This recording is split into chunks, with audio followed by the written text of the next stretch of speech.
Okay, ladies and gentlemen, it is 7 o'clock. Welcome to episode 22 of Sundays with Craven, the live podcast every single week where I invite special guests from our amazing community to come on and have a good old chinwag. And let me tell you, ladies and gentlemen, tonight is a big one, a very, very special guest, and I'm proud to be doing this episode. I can't wait for it. But first, I want to say hello to all of you that are already in here in the live chat, putting your comments. Thank you so much. Don't forget to hit the like button. I really appreciate all your support. Let's see who is in the live chat so I can see Working Class Stacks, Benson's Coins, the Mercian, Stacks of Silver, Joker's Wild, Baron Vampsky, Michael Hawksby, Brits and Sobs, Oi Oi, Top Geezer, Local Grim Reaper, Shiny Silver,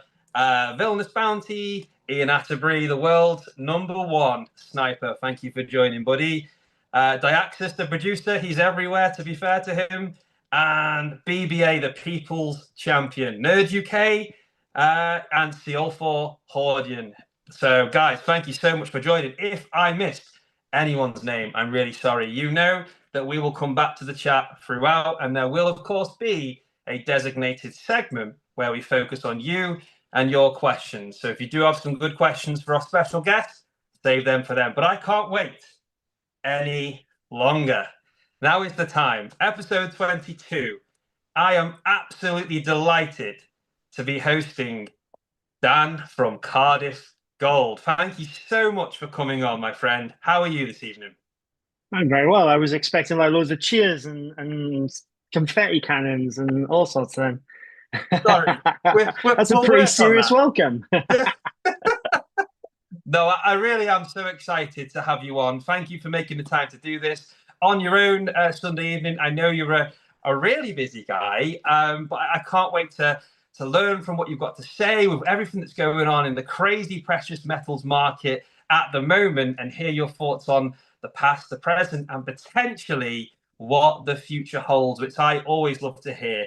So, um, where I want to start on this, Dan, I know a large number of our audience is, of course, from the Stackers social community, which I believe you are a sponsor of. But for, yeah, look at it. It's absolutely, and for the first time, guys, just quickly, I'll stand up. I've also got, it's a bit blurry, Stackers social merch on. This is a custom designed shirt sent from CL4 Hordian to me. But anyway, enough about that. I want to go to the start with you, Dan. For anyone that potentially doesn't know who you are, who is Dan? What's Cardiff Gold? Could you introduce yourself for the audience, please? Yeah, of course. So I'm Dan. I run Cardiff Gold, a bullion dealership based in the centre of Cardiff. We have been around for 10 years. We just celebrated our 10th birthday.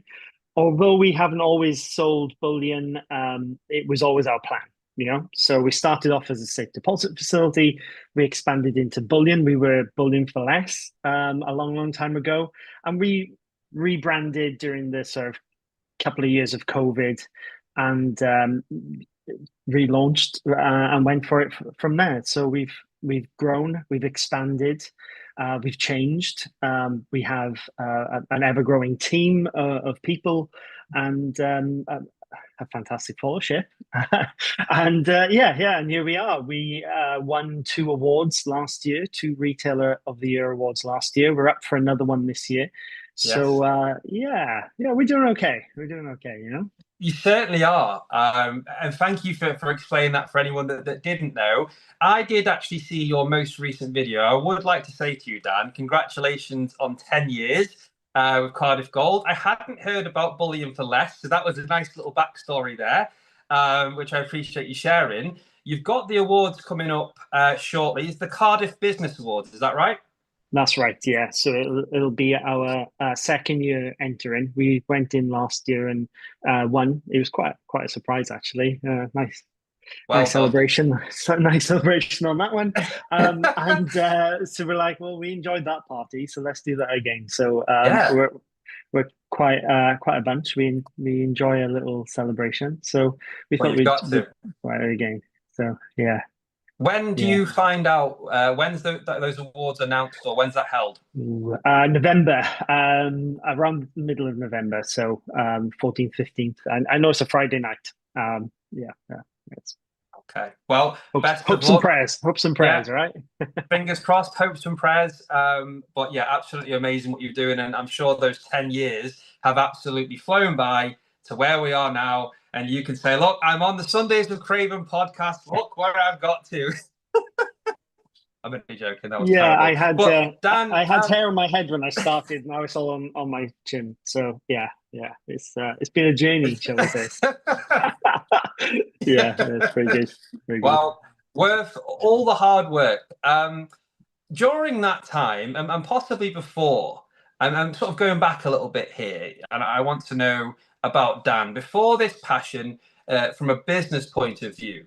Um, to get a further understanding of you, have you always been passionate about precious metals, stacking, collecting? I know you said from a business point of view, you started with the safety sort of storage and the vaults, deposit boxes. That's where that started. But have you always been interested in precious metals and investments? No, no. Quite the opposite, actually. When I started with the Max family, I knew nothing. In effect, I had a passion about coins, but that was from my youth. I enjoyed a shiny coin, and that was about it. I left school wanting to be a police officer, which Wow. I did. I achieved. I was a police officer for quite a few years. And then I moved into the private security sector, and that's how I met the director of the Max family, Amit. And we sat down. We had chicken in his kitchen one evening. We hashed out a plan, and the next thing you know, 10 years later, here we are. So yeah, it's life never is a straight road, right? Yeah. Policing was a challenge, and as I explained it to the guys who are part of my team, is it made me perfect at customer support and customer service, right? I know when to stand my ground, I know when to back off, and I know how to solve a problem, and that's largely what my role is solving problems in varying shapes and sizes, hopefully using shiny metals. But yeah, that's where it is. It's helping someone else on their journey to find the right solution for them, whether that is keeping something safe and protecting something, or helping them acquire precious metals at the best possible rate. Sometimes it's finding the right coin to complete their collection. So yeah, it's yeah.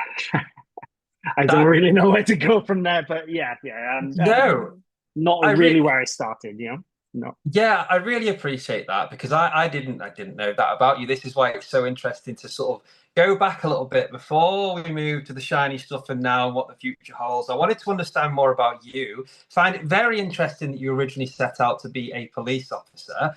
And definitely there's some key skills within that you will have carried forward and used into what you're doing now. Um, you mentioned about stacking, you mentioned about collecting. In my eyes, two slightly different things. And this is still on you personally. We'll move to other people and bullion and precious metals as a whole shortly. But are you personally a stacker, a collector? I want to know behind being Dan and the businessman and looking after everyone else, finding great deals and the support that you give and keeping it secure for everyone. What about you? Are you a stacker, a collector? So it's quite going off tangent to start the answer, right? I joined Stackers Social as Yes. Dan. I didn't join it as Cardiff Gold because initially I started off as a stacker. So Right. I treat the two different precious metals, the gold and the silver, very, very differently. So I stack gold.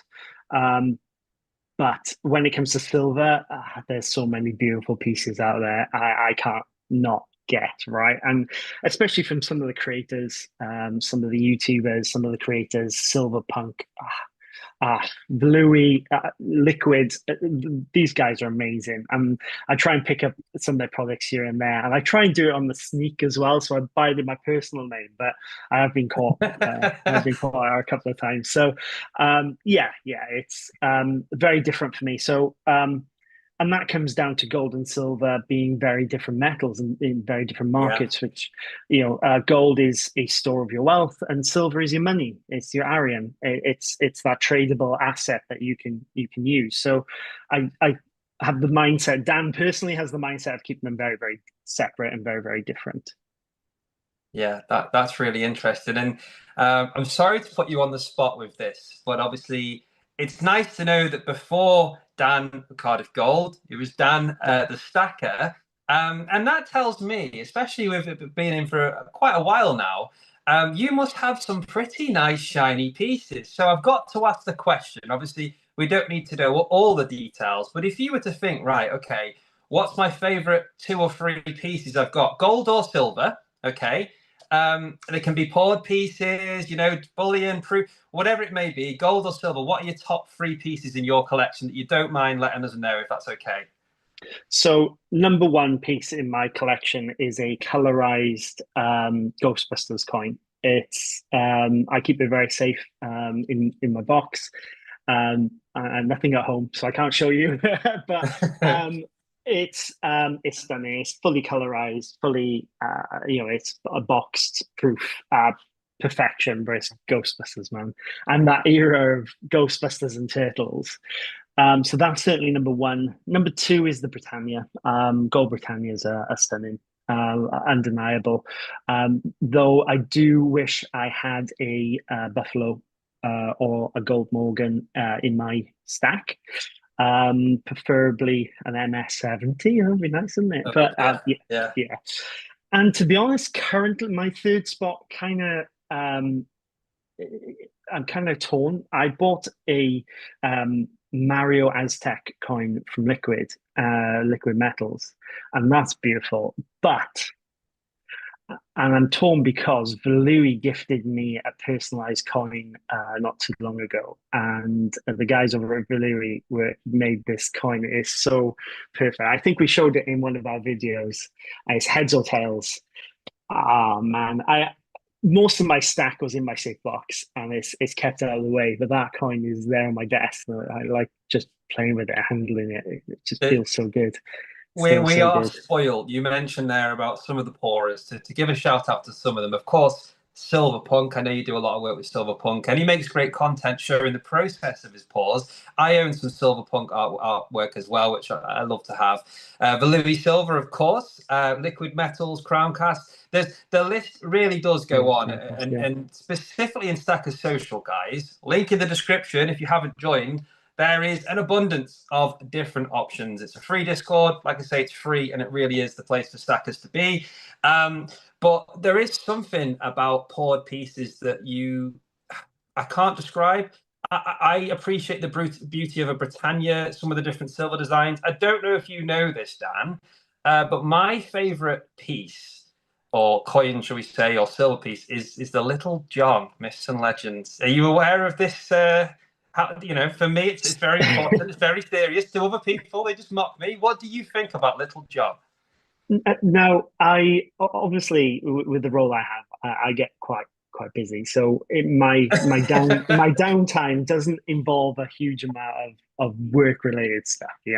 So I don't get a huge amount of time to sit down during my working day and watch YouTube and sort of interact like that. And the guys, particularly Harriet and Jake at the office, they manage a lot of our social media for me. So the videos you see kind of throw us in. So I took a little bit of time yesterday and today to watch some of your videos, and that video 365 sent you a little John coin.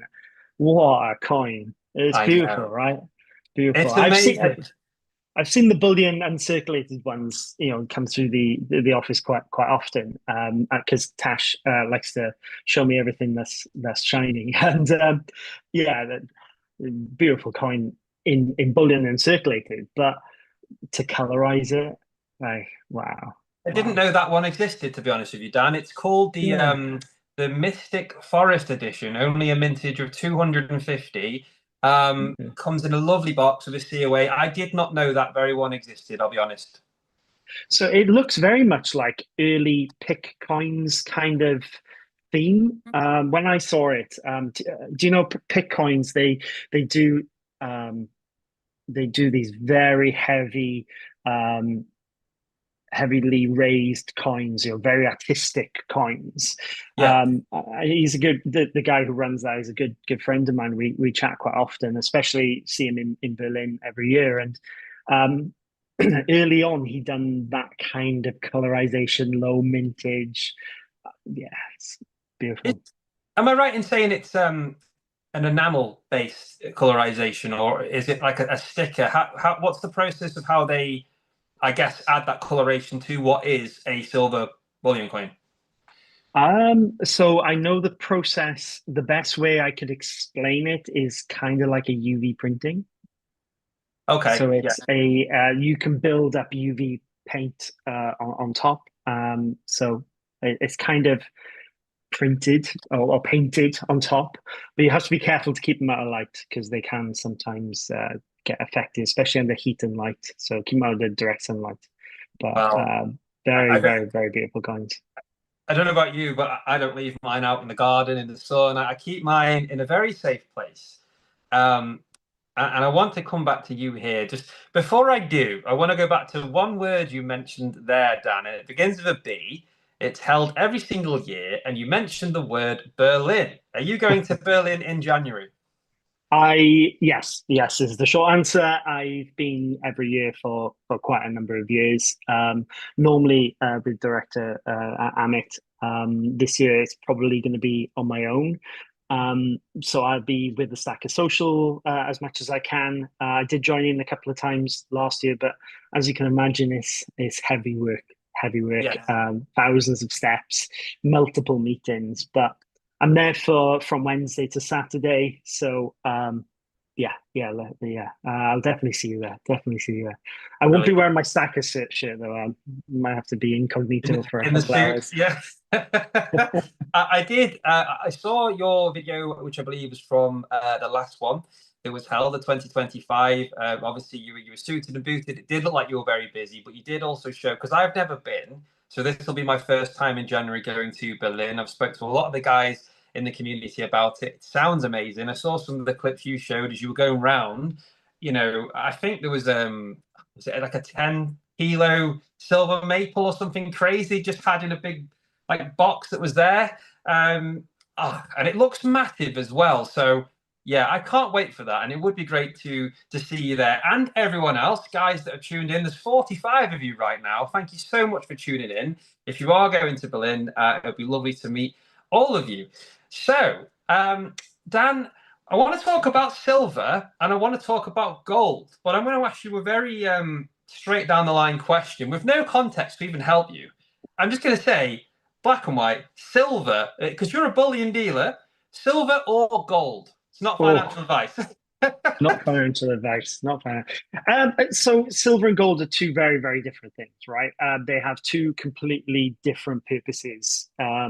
Certainly from my side of things.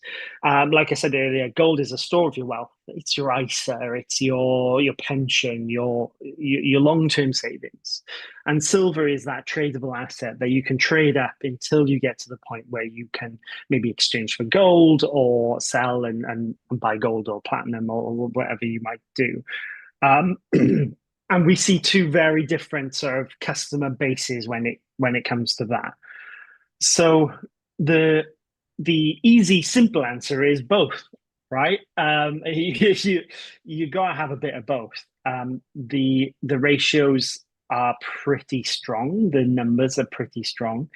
Um, and like I said before we went live, I kind of anticipated this question, right? It's one I get asked often. What should I I had buy? to. When shall I buy? I Or had what, to.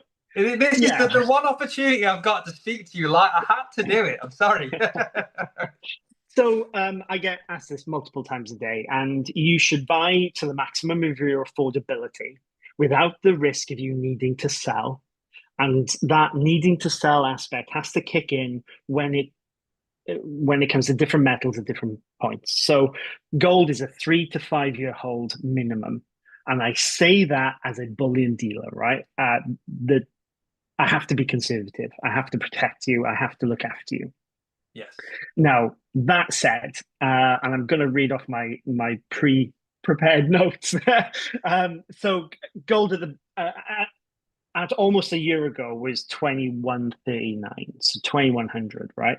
And Wow. I'm sure everyone else is going, wow, today 3090. So, Why didn't I start earlier? um, now, if you bought just after COVID, you're probably doubling your money about now, or very near to, right? If you bought before COVID, you're probably up, what, 3 times?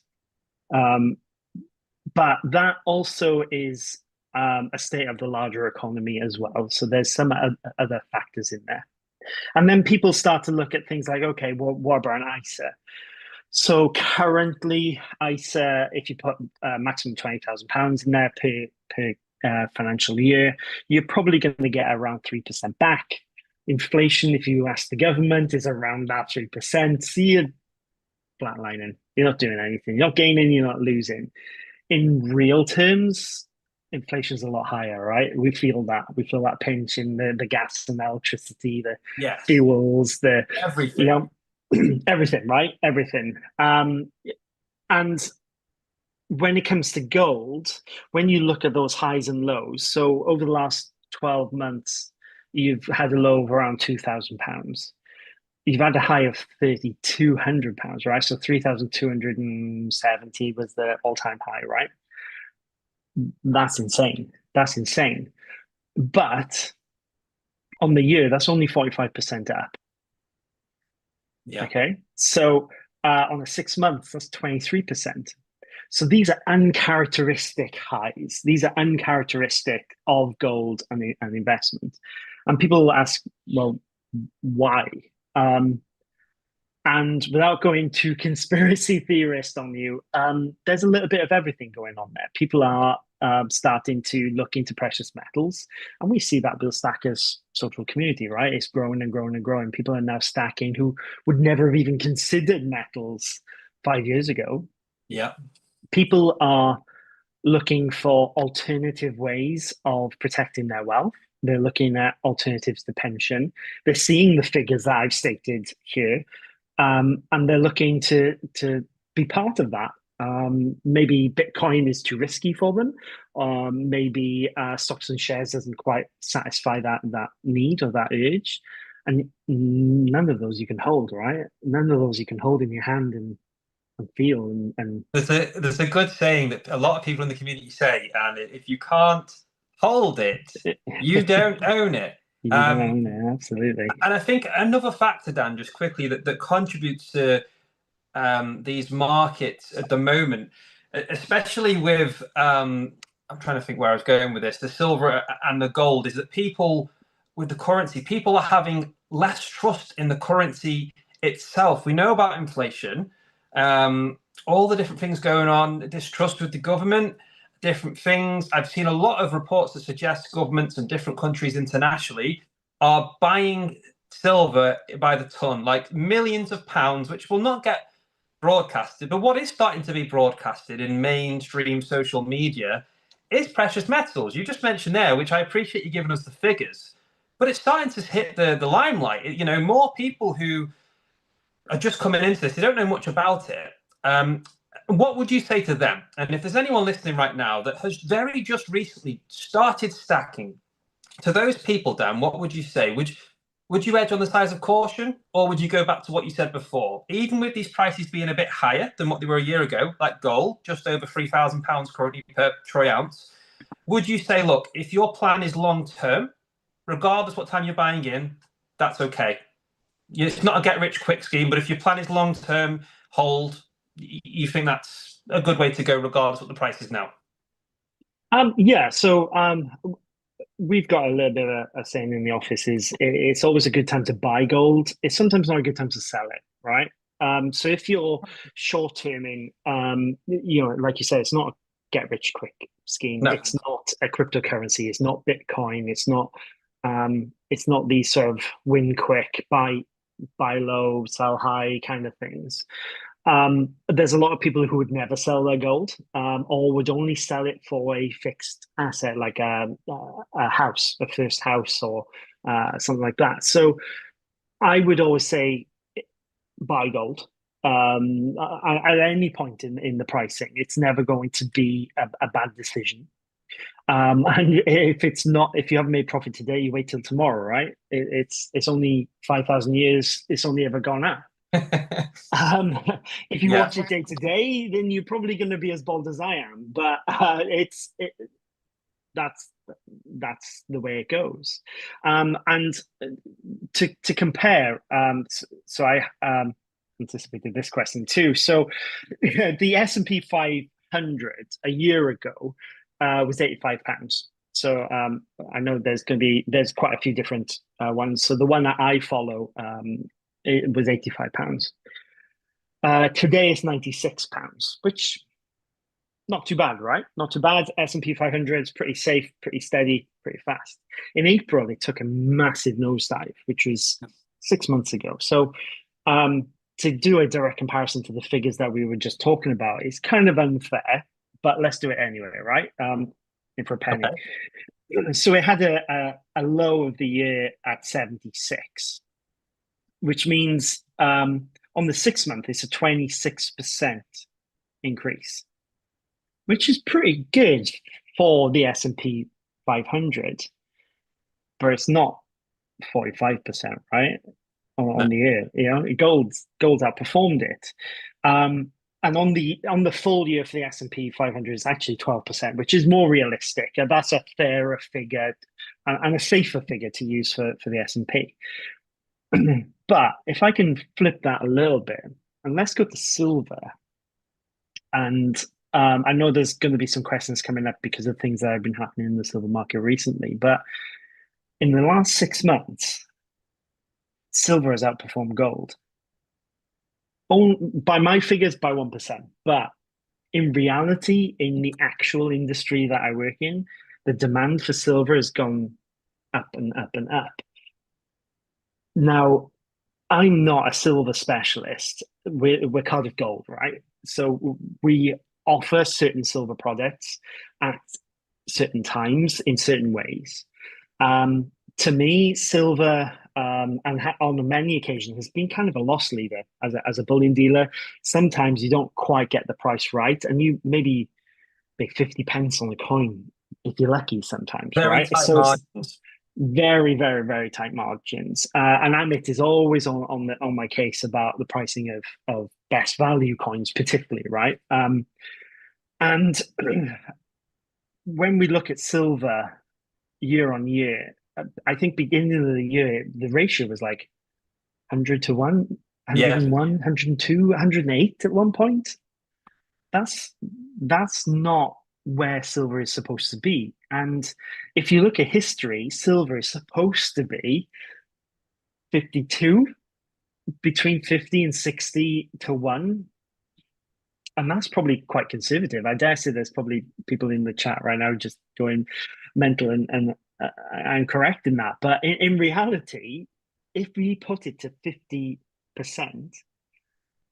so 50 to 1, you're talking a silver rate of £1,500 per ounce. Now that's a long way to go, right? From what this is, I love this conversation. By the way, I love this topic. Why I love talking about it every single Sunday, Dan.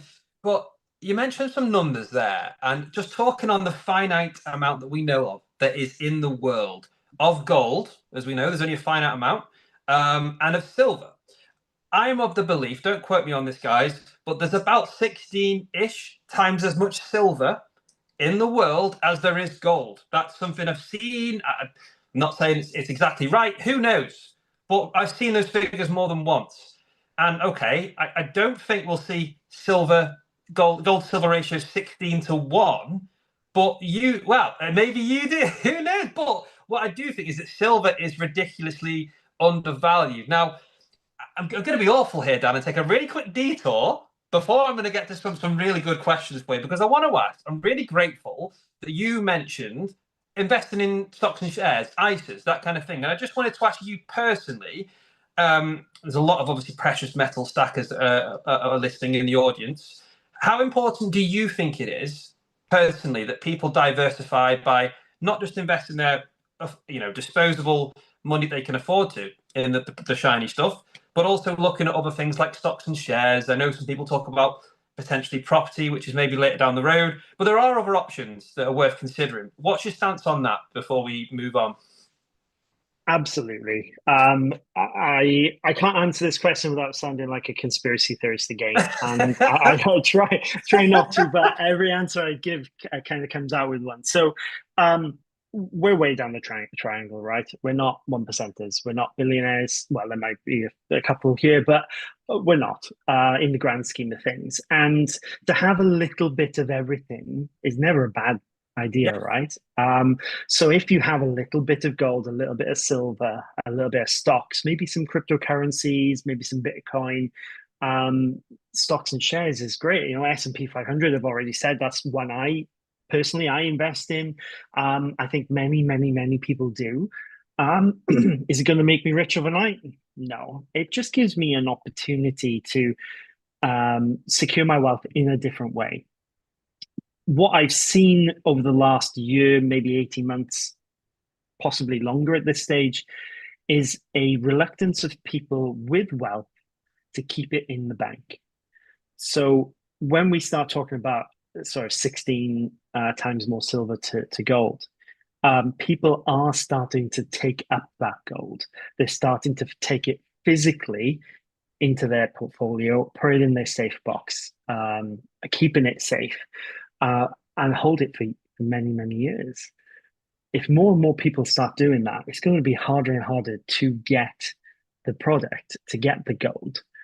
Now, what is very confusing, obviously, at the moment is the silver side of things. It got very difficult to get silver, and is quite difficult to get silver in the current UK market, but we're still seeing the price go down.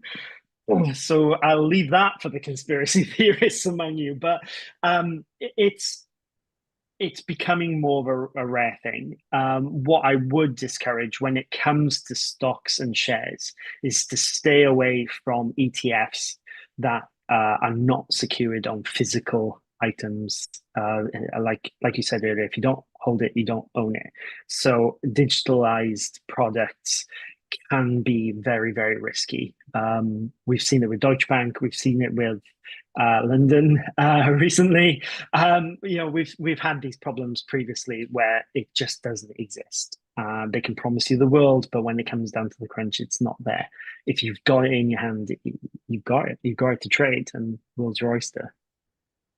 Yeah, I can say I'd love talking about this. And by the way, I certainly don't mind a conspiracy theory. It's a rabbit hole I take great pleasure in going down often. But to stay on course with this conversation, it's a supply and demand thing. You'll see that from a business point of view. I was looking through your website, and a lot of the silver has recently, there's just nothing there. It's all been sold. Nothing there.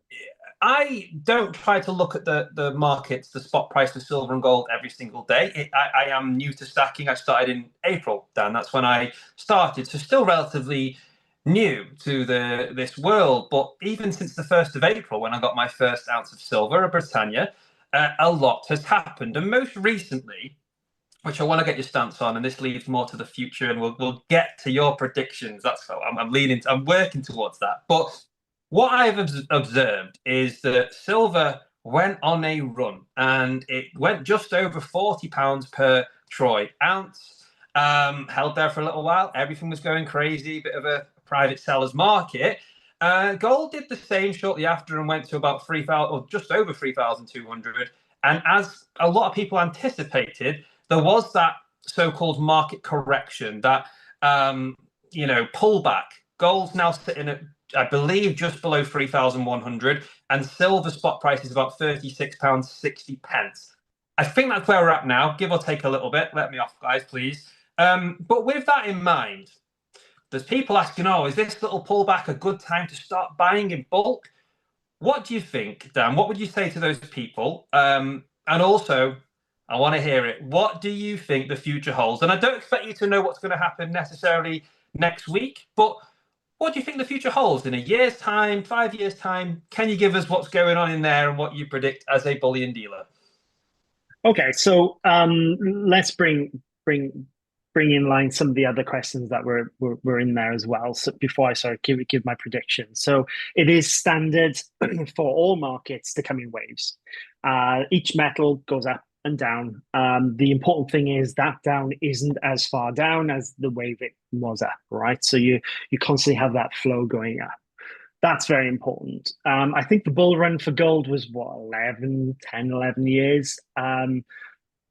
I think it's going to carry on going. So there's one prediction for you. I think that's quite an easy one. Silver is lagging behind, and I think that lag is potentially man-made. The reason I say that is being quite analytical in that response is it's in everything. It's an industrial metal. It's classed as an industrial metal right across the EU. That's why it's battable. And it's in nurses' uniforms, it's in mobile phones, Xbox, laptops, it's everywhere, right? So Yeah. if you put the price of silver up too high too quickly to that, let's say £1,500 mark, the cost of a simple medical device is going to skyrocket. The cost of your mobile phone is going to skyrocket. The cost of the Xbox for Christmas for your kids is going to skyrocket, and that's simple inflation. And people don't like inflation. There's a couple of theories as to why this is happening, and some point to some market influence from bigger players and people far higher up that triangle. Do I think that will continue? Of course, it's happened for quite a number of years now, and it'll probably continue on. When it comes to market availability of physical products, there's a couple of things that happen at this time of year that you have to bear in mind. So looking at gold specifically, being in the UK, the gold market is very heavy towards the Royal Mint's 1 ounce gold Britannia. Yes. For many, many reasons. One, they're beautiful. Two, CGT exemptions. Although that's a complicated process, and if you're new to stacking gold, that's not something that should influence your decision on the product that you choose. But if you are a larger investor, like many of my customers, and you're starting to go into the tens or hundreds of thousands of pounds, then Britannia certainly have certain benefits for you. The problem at this time of year is they change the year. So we go through what we call a date change, normally around the October, November time. This reduces the amount of stock I have available for immediate delivery. And that stock delay for the last couple of years, as I've gotten bigger in my market share of the bullion industry, that delay has become larger. So we have used up our delivery allocation for October. We've used up our delivery allocation for November, and we're halfway through our December allocation already. So wow. There is a potential that you may not get your product in the short term. However, it is important to know that it's not vital that you receive it immediately, obviously, because it's a long-term hold, especially when you're buying those bigger amounts and you're storing them or you're keeping them safe somewhere. It is obviously nice to leave the shop with the item, it's undeniable, but frustrating for me and my team, but it is a common thing that happens at this time of year. So that shouldn't influence your decision on whether you should rush out and buy, that fear of not being able to get that product. So solely because it's artificial, right? It's man-made. And then the other side of things, then you've got silver, which is a very strange situation, to be honest. I think Friday, one of my main suppliers, Metalor, said they had around 31 kilo bars available for us. A lot of those went straight away. Wow. But normally I have access to hundreds of tons instead of a handful of kilos. So it is very, very different. Now, the reason for that is again man-made because the leasing rates of silver have gone from 3% this time last year to 160% earlier in the month, and they're now sitting at 60%. So no logical business is going to lease stock at 60% cost because No. you can't do it, right?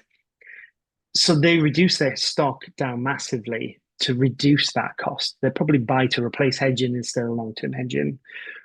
So that is what's artificially causing that limitation on stock. So again, man-made, right? Don't use it to influence your decision. I think Jake refers to it as FOMO, Yeah, it's fear of missing. a Right. commonly Yeah. used phrase, fear of missing out. Missing out. Yeah. Don't have that fear, especially when it comes to precious metals. You have to be logical. You have to think about the process. You have to think about that 3 to 5 years for gold, 10 to 15 years for silver, and just bear that in mind, right? Where I think it's going. Up, obviously, up. Can we uh, get some numbers, or is that pushing it? You let me know. so I've got a very, very, very good customer that I now call a friend. He has two lines of business. One is trading on day by day basis, leverage trading, and the other is he has a retail store that sells something completely unrelated. And incredibly clever, well versed, well educated young gentleman. And he predicted for silver to hit $50 an ounce. And he told me this 3 months ago. So I took this bit of information. I went, I read up, I used some sources, asked around in the industry, and started to see what was happening.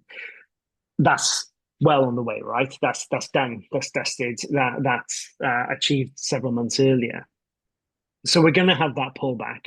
So we normally see gold move, then silver move, then copper move, and then platinum move. And that platinum movement is normally a week to 10 days later. And then immediately after platinum move, all the miners move. So we're now starting to see that copper movement.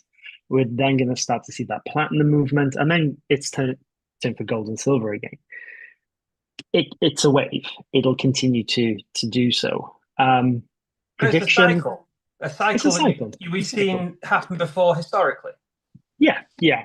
So I think we have seen the last of £2,000 an ounce. I don't think it will go much under £3,000 an ounce for gold again. And I think the same then for silver, but I think it's more towards that £32 an ounce. I think that's a new line of resistance. We're not going to get over. If it does, it'd be very brief, very short, fire sale. Some people call it a fire sale. An opportunity maybe. Where it's going, certainly 3,500, probably by the end of next year. Conservative Dan. Some people are telling me 4,000, 5,000 pounds by the end of next year. I'm not sure. And to be honest, I'm the complete opposite to probably everyone else in the stack, right? Sorry, in the chat, not the stack, in the chat. I don't want gold to have these big fluctuations. I want gold to be as safe and steady as possible. I want that volatility index to be very short and that spread to be very, very thin. And the reason I want that is it makes it a stable platform that you can buy and sell. I would say predict a little bit and feel at ease when buying and selling, and you know which way it's going to go. As long as it continues to rise year on year, 9%, 10%, amazing, right? It beats inflation. It beats every other investment that you're going to come in touch with. What it's been doing the last 3-4 years is just blowing everything out the water. We don't want that as an industry. We don't want that. And what we've seen, particularly with that, is people are dropping down sizes. So if someone would buy, for instance, an ounce of gold, they're now probably heading down towards 20 grams or a half ounce. And then Fractional. Yeah. fractionals, right? And then all the way down to the point that we've even started selling half-gram gold, which is quite an interesting concept, right? The price of a 1 gram gold bar, about 130, 140, given the fix. Um, so 60, 70 pound for a half gram makes sense to some people, right? You're getting that little bit of gold that's tradable, heavily tradable at 70 pound. That tradability is very important, Yeah. but you are paying quite a bit more per gram than what you probably you should be aiming to pay, right? Yes, but I don't own any gold yet. Just to give you a context, I was looking at getting a gold sovereign. As we know, with what's happened, that may be more likely to be a half sovereign now. Just with the price change, it might be more of a way in at that sort of price because it's shifted. We talk about 1 gram gold. I don't have one of those either. And you just mentioned there about obviously paying a bit of the smaller you go, the more fractional, you're paying a higher premium. So you're nowhere near as close to spot as you would like to be on a long-term basis. However, do those premiums hold their value when you come to sell? No, Yes or no? no, No? no. So when it comes to me particularly, and I say this for probably the top 5, 10 bullion dealers in the country. When it comes to selling gold to a bullion dealer, you are going to get the price of metal less a percentage. And that Yes. percentage varies week on week, day by day, business on business. And that ability for that business to resell them normally brings that margin down. So, for instance, silver coin, I buy Silver Britannia as an example, I buy very close to the spot. But a silver kilo, I buy 8.5, 9% under spot. So there's a very big difference when it comes to selling to a bullion dealer. However, when you're looking at selling your product, you have to be mindful of the route that you have exiting out of that investment. So obviously a bullion dealer is going to give you the metal value. You may be able to get some of that collectability or that rarity value private sale. And private sale can be a little bit dangerous in certain aspects. So you have to be mindful of that. But the other thing with bullion dealers is there's no amount that you can come to me with and I not buy, right? So if you walked into my office, put 100 kilos of gold on my desk and said, "Will you buy this?" I'm going to have you paid, settled, and done and dusted by week's end. 3 That days. sounds great, Dan. I'll see you tomorrow, mate. But Minus the gold. yeah, so my buying power is very high, as Yes. is any other bullion dealer in the UK. Whereas an individual may not have that buying power, but they may pay more for an item knowing that they can't get that from a bullion dealer at that price. So you've got that sort of yeah, that routes or those routes, but you do have to be careful what you're buying, where you're buying, and where you're selling as well. It's very, very dangerous. I think they're very important things that you've touched on, and I appreciate you explaining that as well. I did have a question I just want to go to quickly because you mentioned it before, and I find this interesting because it's come up in a lot of my podcasts, Dan, and I really would appreciate if we could just get your stance on it, maybe a prediction again. And this is about the CPT, the capital gains tax, CGT, sorry, not CPT. Could that change in the future? And by change, I mean, people who are in the UK specifically, we tend to, Britannias are very popular, and that's because they're capital gains tax exempt. So you don't need to worry about that when it comes to sell because, you know they're in that category. But could that change? Could the government change the regulations, change the rules, change the law? And if they can, which I'm sure they can, do you think they will? And if you do think they will, when do you think that could happen? So there's lots in there, and we may have to flash a not financial tax advice. Sorry for all the questions. And guys, I say this a lot. None of this is financial advice. Okay, I'm not a financial advisor. There you go. Yeah.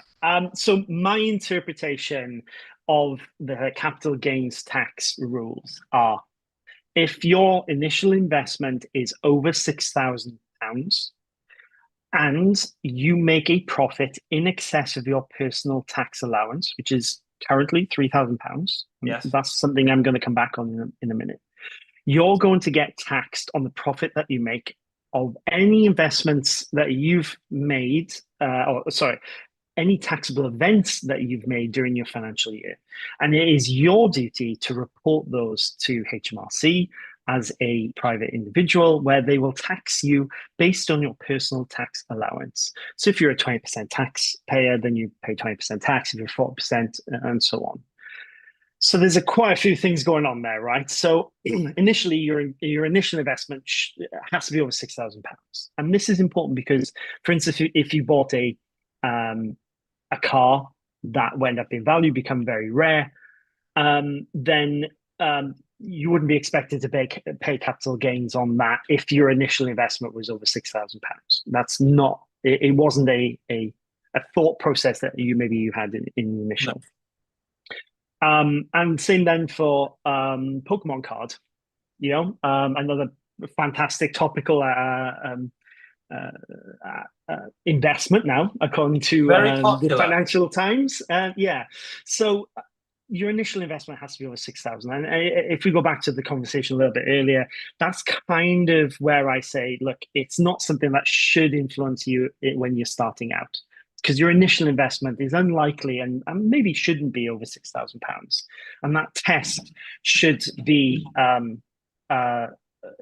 lot less, right? It should be a lot less. So when it comes to then capital gains, it gets very complicated, and it's quite hard to steer someone. And I'm trying to put it as simply as I can. So capital gains, the current allowance is £3,000. It was £6,000 last year or the year before, and 12,000 in previous years. And they are dropping it. They are bringing it down, and they are doing what the papers call a tax raid, right? They're trying to get as much money back in.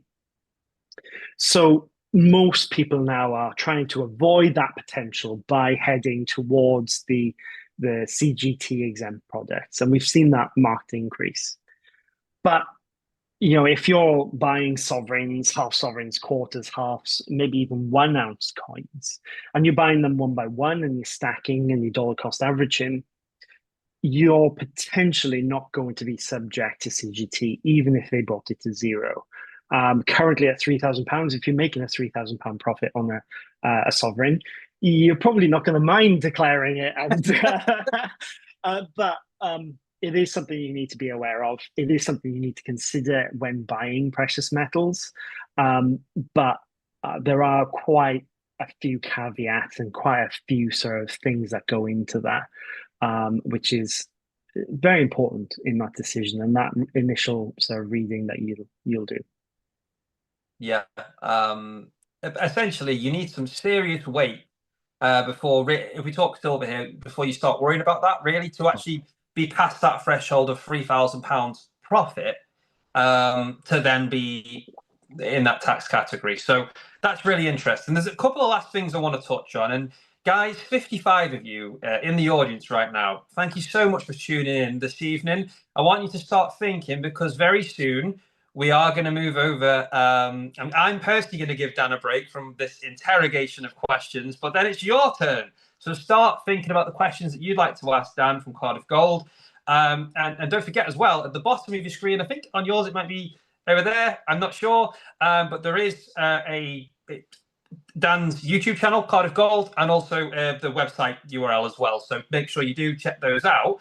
I want to talk about Cardiff Gold just a little bit, Dan, and I want to ask, we've had a chat about the last 10 years, about you, where it started, getting involved with Stackers Social as Dan before Cardiff Gold. And what does the future hold? Is there anything exciting coming up in the future for Cardiff Gold that you can tell us about on this live? And no pressure if you can't, but I would love to know.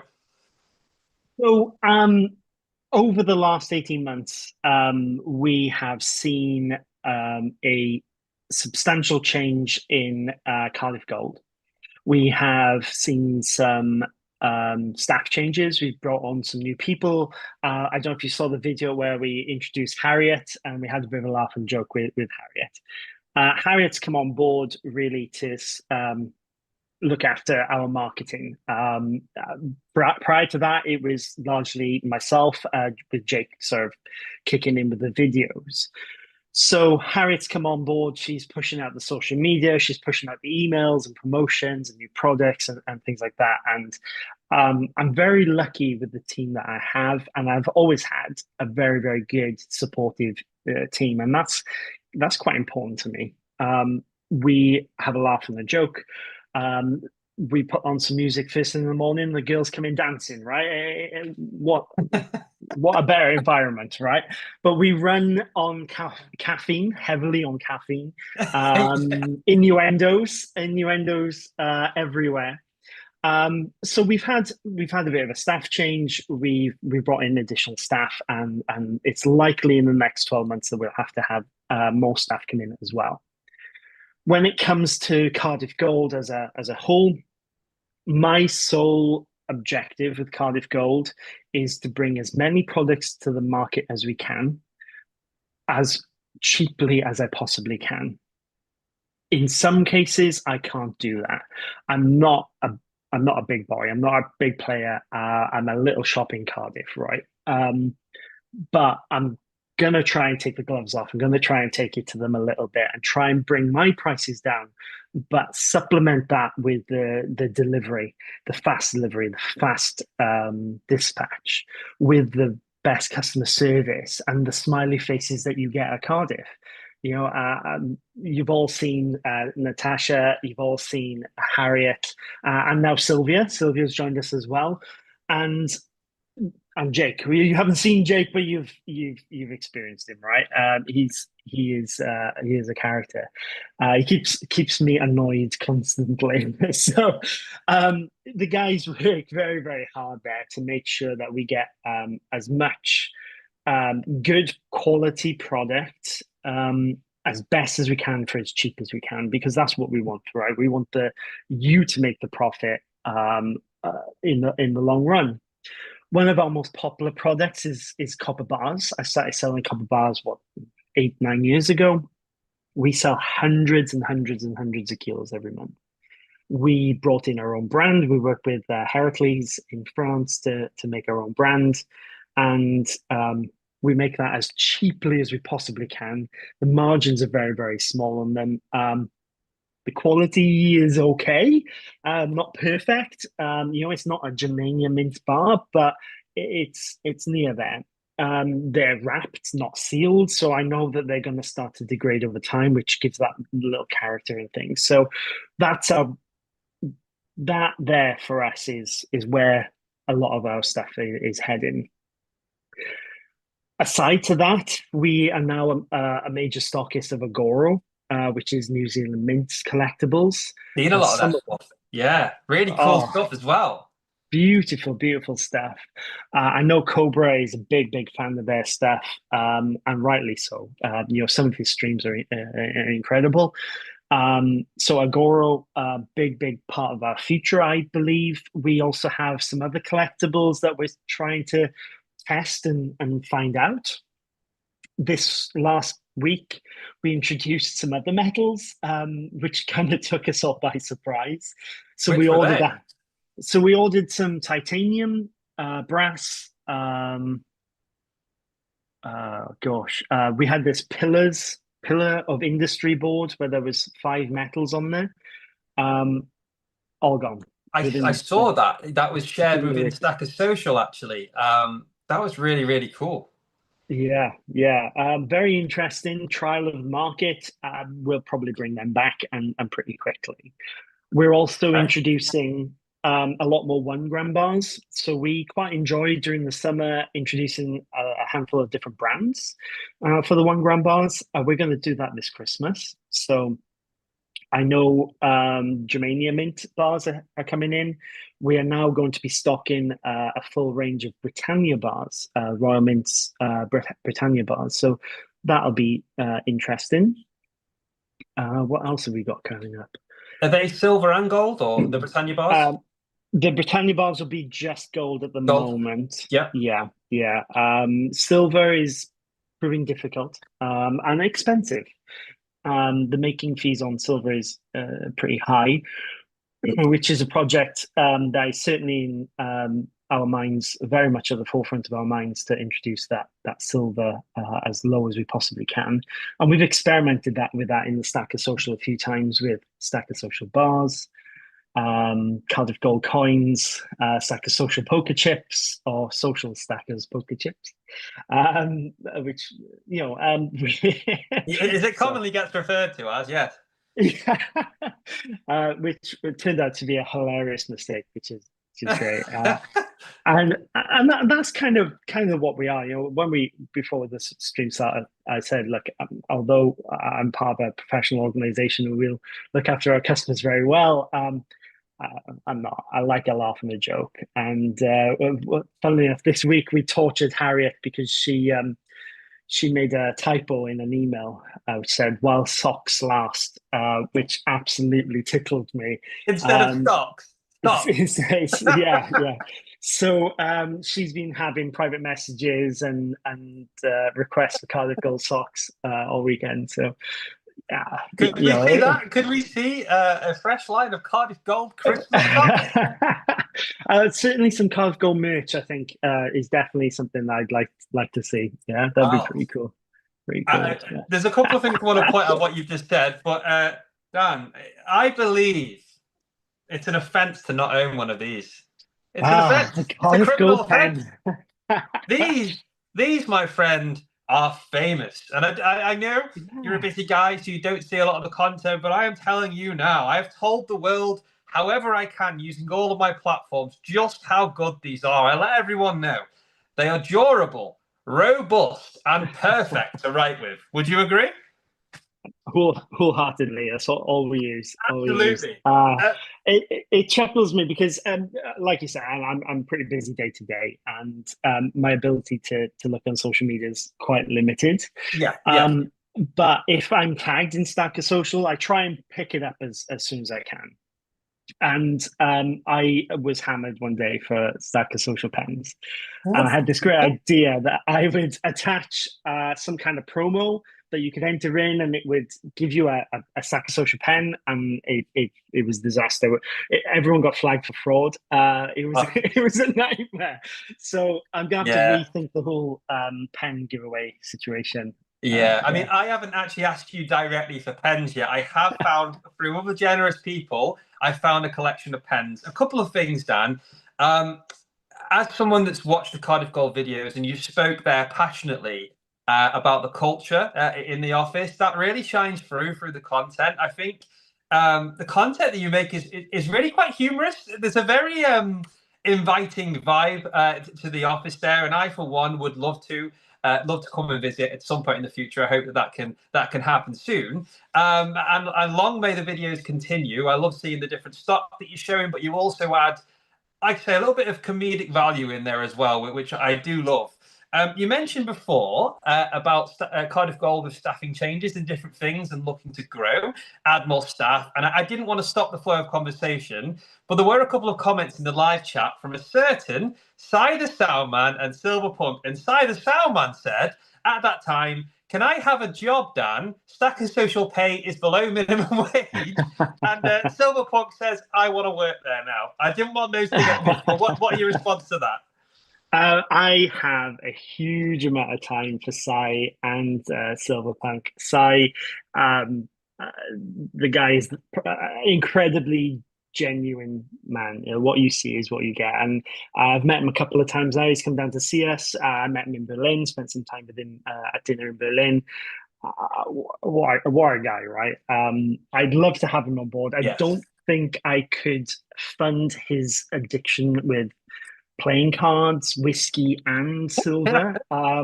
I don't think the wages would Just maintain pay that. him in playing cards instead. No, like actual money, just playing cards every month. Throw a play every month. Throw a playing card out. I love seeing those guys. They're amazing. And Silverpunk has made. So we stock Silverpunk on our Yes, yeah. shelves, which is a very unique situation for us. His stuff is art, right? It's not investment. It's art. Precisely. I wouldn't even call it collectible either. I would say art. A fine one of one piece you were never going to see again. And being lucky enough to have a few of his pieces in my collection, and I have a little display. I'm sure you've seen it on my videos. So I've got a little shelf of trinkets and things that I've been Yeah. given over the years, and to have two pieces, one of me in silver, Yes. is amazing, and it's really nice to be part of a community. 365, for instance, holds a huge amount of respect in our office, and as he does right across the world in this community, and Stack Collector. That guy is amazing. What a guy. Genuine, nice, kind man. He's helped me immensely over the years. Just simple promotions when I just didn't have a chance. He's run videos. We've sent him content. We send him stuff to unbox and review, and the work he does for us is insane. And those guys are very important to me. And I think I hope that I showed that back to them. But for Silverpunk, when he opened the parcel with the coins last year and he started crying, man, yeah, that hit the feels, but I will rib him for it forever. So he can't have a job because he'll cry. But Yeah. yeah, the community, and we've seen this right across the community, right? Balui, they've come down quite a few times, and they're going to start making some stuff for us to show off as well. Ooh. Just really, really nice guys. We're working on quite a few projects with Louis because we are now starting to offer things like grain, silver grain, plate, and card, sheet. Sorry, not card. Yeah, hopefully we can help some of these creators make big and beautiful things, right? Because it would be hard to exist without the likes of Metal, or who supply our silver grain, for example, and a lot of our gold. And the guys over at Metal are brilliant. They're really, really hardworking guys who look after us quite a lot, and we quite enjoy selling their product. So yeah, and I hope to introduce them a little bit more into the market as well, and show them the appreciation people have for their products, because they don't see it, right? They're silent, and they're a bunch of guys in the background who help people like me bring precious metals to the market. So and they have some lovely products as well. I see metal ore bars. They are stunning. They really, really are. So yeah, I'd love to see more of that available. Dan, I want to stop for a second here, because one of the real important things that you just brought up, along with talking about the three founders, 365, Cy the Soundman, and of course the Stack Collector, and Silverpunk as well, who you stock some of his beautiful paws. Credit to all of them and all of you guys within Stacker Social, and some of you that aren't, who maybe you should consider joining, because it is great. But talking of this great community, which I'm very proud to be a part of, every week here on a Sunday, Dan, with mainly down to the community who donate things, poker chips, stickers, the odd bit of shiny, I'm able to put on a giveaway, which is decided through Little John's Wheel of Wonder. Don't laugh at the name. But I would like to show everyone, if it's okay with you, just to stop for 2 minutes, because this is quite a big one, guys. I have never given anywhere near as many poker chips this away, let me tell you that. So I'm going to show everyone what is up for grabs. And just a reminder, the way that you can enter is very simple. You simply need to be here in the live. There's currently 50 of you. Thank you so much. hit the like button if you haven't already, subscribe if you're new. And when Diaxis, my producer, puts a comment in the live chat with a phrase, you need to enter that phrase exactly how he has, just once. Don't enter loads of times, please. And then you are in the giveaway. And then he'll put another message when the entries are closed. Simple as that. Sound good? So, where do I start? And Dan, honestly, if you need to have a gulp of a drink or anything, this might take me a couple of minutes. There is loads, okay? Right, so here's a good place to start. Stackers Social sticker, you will get one of them, and not just one, comes with its little brother as well, guys. The little smaller one, can't go wrong. Right, let's go through some stickers. So these are new in, brand new in, and along with this top, which you can't see, I think someone mentioned it before and said, am I wearing a baseball top? No, sorry if it's blurry. This is from my friend. No, it's not going to show. Oh, never mind. I just look silly. But it's from CL4 Hordian, and it's amazing. It's got Stacker Social on. And yeah, but he sent to me a mini CL4 Hordian sticker. I'm sorry if it's blurry. I've got the blur effect on. But these are basically a newer mini version of the bigger ones he had. And alongside that is a luminous glow-in-the-dark CL4 Hordian sticker, which is really cool. Now, I'll get to this good bit in a sec. I get really excited showing these, Dan. I'm like a kid at Christmas. So, Nemo's Numismatics, good friend of mine, a member of Stacker Social. One of his business cards also has Cy the Soundman and Nemo riding ducks on the back there with a link and QR code to Stacker Social. The thoughtful stacker, Ian Atterbury, the world's #1 sniper, he, of course, has donated one of his stickers. It's actually two. I'll show you the other one in a sec. Stacks of silver. Sorry if it's blurry. And all you can see is my face. His sticker's in there. Thank you for that. Here it is. Ian Atterbury's poker chip sticker. You got to get one of them in your collection. Oh, there's something new here as well. New member of the content creating side of things, and that is Sound Money Stacking. I think he only started maybe a couple of weeks ago. He's already on over 200 subscribers, so well done to you. Thanks for sending that in. He also sent a poker chip, but I'll show you that in a sec. Now, I received these from Brits and Sovs, but I already have them. So I'm going to chuck these in as duplicates for one of you guys. Big Brits and Sovs sticker. He's got an awesome YouTube channel. Check it out. Brits and Sovs again, big sticker. And of course, I think this is the biggest one I've got.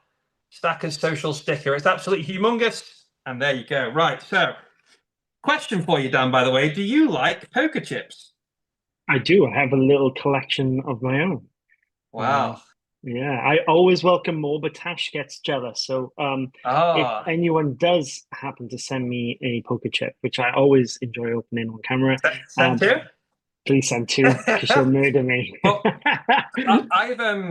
I've been without poker chips for a little while because I need to order a new batch. But when I get a new batch, it would be an absolute pleasure to send two over for you, Tash. You know, we don't want anyone fighting over them. Send a nice little bundle over, which will include poker chips because I love them too. And mate, there's quite a few here which I need to show. I've never ever given this many away, so thank you to every single one of you that's donated poker chips. Before we show the poker chips, though, Dan, as someone that's involved in the world of investments, precious metals, have you ever seen something as priceless as this? If it goes blurry, I'm sorry. That's gone a little bit blurry. I've got the blur effect on. Oh, wow. I think Valorum will definitely be able to help you on that one. That looks like a gold back, right? Well, believe it or not, this is not financial advice, guys. Don't quote me on this. But this is more valuable than any other note in the world. This is Ian Atterbury's 1,000 guineas banknote, the thoughtful stacker himself. Limited mintage, not confirmed glow. It's not public information how many there are. And I've only got two left. This is one of the last ones. And one of you guys is going to win it, okay? 365 did an unboxing with one of these on his video, and he spoke so highly of this and how much it's worth. It's not like real money that goes down in value every day. This goes up in the thousands every day. So one of you lucky guys is going to win it, okay? Right, poker chips. I'll try and speed up. Sorry, there is that much. So thank you to everyone, by the way, who sent a poker chip. First up, my good friend Alan, Scottish Bullion collector. That is a beautiful one. It actually comes in a capsule as well. It's kind of cool. Same as Nemo, good friend of the channel. Nemo's Numismatics comes in a capsule. I've got two here for Brits and Sovs. They both have Stacker Social on the back. Sorry, it's not very clear. You may have seen them, but they're both of his poker chips in there. Right. I'll just show you, by the way, what I'm about to go through. Right. So, guys, you'll get all of these.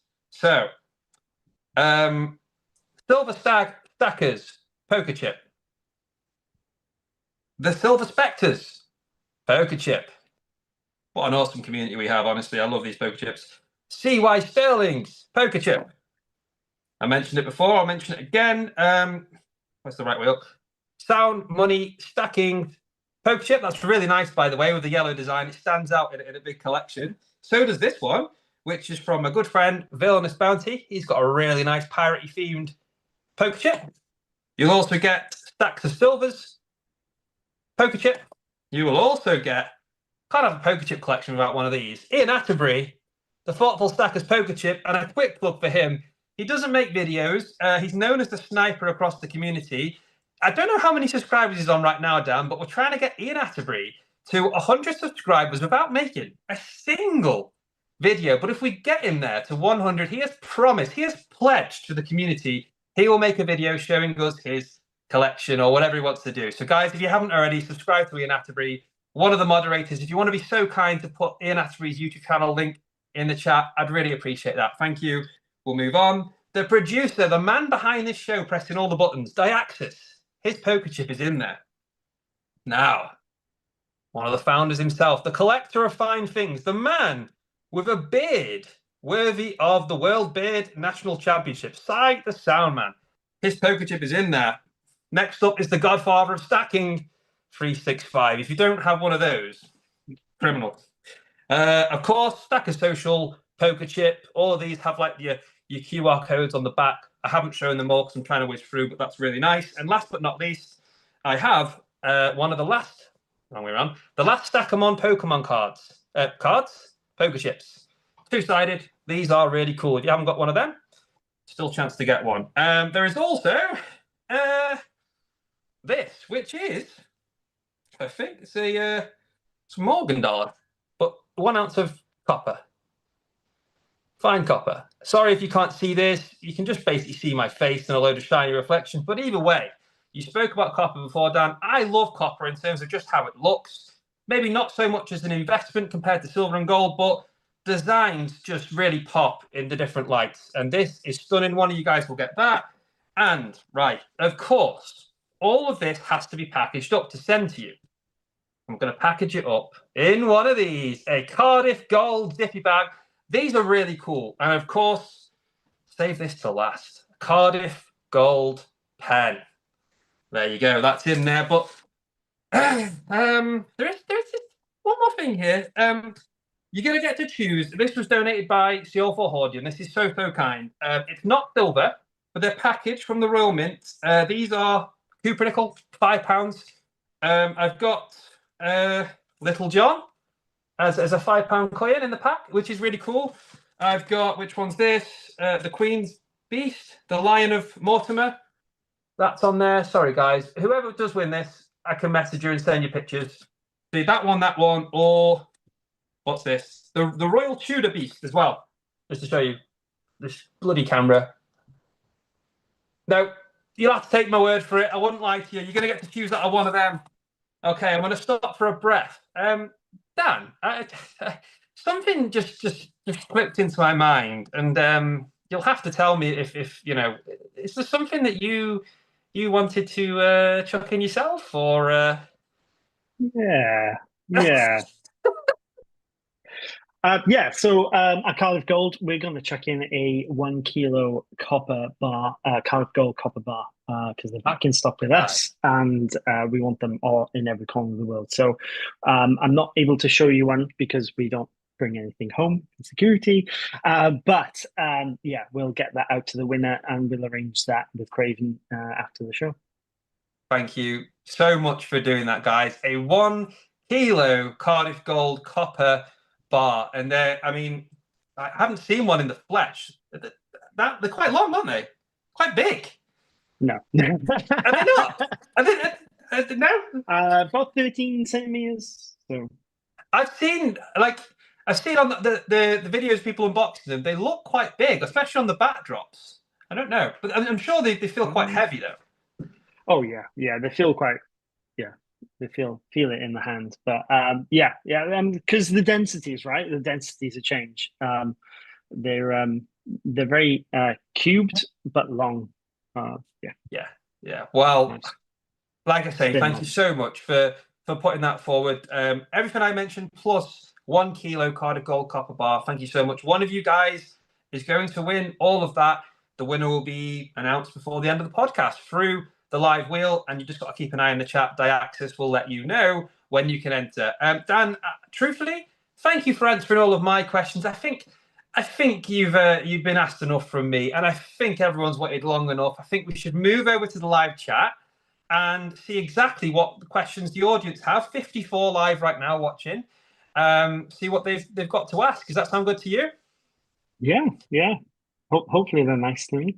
Yeah. Yeah. Well, keep it nice, guys. I'm sure you will. We do have a very supportive community, so thank you so much. Oh, Diaxis says it's already done, buddy. So I'm guessing the entry is already done, guys. So there you go. I'll leave that to Diaxis. But yeah, let's see if some questions come through. The first one that I see. Here we go. So, these questions are supposed to be for Dan, not for me, but I'll answer it anyway. Nemo says, "How many crackers can you eat in 5 minutes?" Probably about 6, and he means the cream crackers because I tried to do the 7 cream cracker challenge in 5 minutes, and it's just nearly impossible. Have you ever tried that out of interest? I haven't, but I play hockey, right? Field hockey, and Okay. every year we have a boat race. And I don't know if you've ever done with this, but it's a race to down a pint against the other team. Okay. And I am utterly atrocious at downing a pint. I am the weakest of the weak. Even yeah, I think a small child could beat me in downing a pint. So, yeah, I'm not very good at that kind of stuff. Well, that's fair enough. Working Class Stack says, question for Dan. You have a gold shop in Wales. Do you have a dragon problem? We do, on occasion, have the odd dragon come into store, and we woo them with our smiles and happiness and coffee. Our coffee is insanely good, by the way, guys. If you ever come to Cardiff Gold, yeah, the coffee is so good, so good. Are you going to reveal the secret recipe or what brand or? It's Nespresso. It's professional. But there's something that it comes with some love and appreciation that It's just made with oozes out of the love. machine. Yeah. We do have a famous dragon. So we have a statue dragon that's kind of sat with us for 10 or so. It's been there longer than I've been part of the company. So Wow. well over 10 years. And yeah, it's pretty nice. It's a bit of a history. When it comes to dragons, we do love a dragon in Wales. We don't have that many Welsh brought up Welsh staff, so a lot of them have moved into Wales. But everyone seems to fall in love with the dragon coins. So we Yeah. do like a dragon. I certainly am a sucker for a dragon themed design bar. I love the 1 ounce bars that the Perth Mint do. They are lovely, amongst many other designs from different mints. But yeah, dragons are very popular, and I, for one, do like them. Got questions all of a sudden flying through, Dan, so I'm going to whiz through. Unfortunately, the next one is one that I saw before, and I have to ask it out of respect. Silver Punk says, question for Dan. Do you have any engagement rings in stock? Asking for a friend. And what he means by that basically is for me, because it's an ongoing joke. Do you sell engagement rings? I don't as standard, but I can source them if you would like. And I did Very notice that encouraging. Mrs. Craven was in the chat as well at one point. I did see that. Yes. So yes, come along and see me. I'd be more than happy to assist you acquiring a beautiful, beautiful diamond, the biggest you could possibly get. Oh, thank you so much. I really this never escapes me. I can't go one episode about somebody asking that question. It had to be Silver Punk. Yeah, no, I will bear that in mind when it comes to that special time. I'll give you a call and we'll take it from there. Right, question from Brits and Sobs. Question: Are you going to make any more Stackers social bars? I was too slow. So we intended on a very low batch as our first batch. There were some issues with that product that I didn't like visually, quality wise. So we will be releasing more. It will likely be more towards a round than a bar. Because one of the biggest problems we had with the bar was sourcing capsules, especially at low mintages. So certainly something I'm going to do. We're going to try and make as cost effective as we can. When I don't know. That production of products in that way can be quite time consuming and quite complex. Yeah. So the supplier that we're currently using, I'm not entirely happy with. So we'll have to adjust some things and stay tuned. Okay. Yeah. No, I won't push no more on that, but that's exciting to hear. I also missed out, so I will be looking to get my hands on something like that very soon. So that question from Scottish Bullion Collector, who says, Dan, Dan, do you buy from the public with cash? Asking for a friend. Maybe So message privately. cash is a common topic, especially in my industry, and we have certain rules and regulations that we have to follow. We put rules below the limitations, so it allows us a gap of error. But yes, in short, we do accept and give cash when it comes to buying and selling bullion. But there are limitations in place, and there are requirements to be able to do that. Things like ID. Although we've never been asked to provide any information, so it's not something we report. Because I know a lot of people are worried about um, people knowing about their stacks and having it confiscated and these things of old, right? These Americanisms in the UK, and it's just not something that that can happen. I know someone in the conversation earlier mentioned Magna Carta and the other sort of legal system in the UK. So they're not going to confiscate your stuff, but they also they're not going to ask unless you're a criminal, right? And we try and root out that risk very very early on. And our rules are a little bit strict, but they're there to protect us as a business. Yeah, Yeah, as you've got to do. yeah, yeah. Absolutely.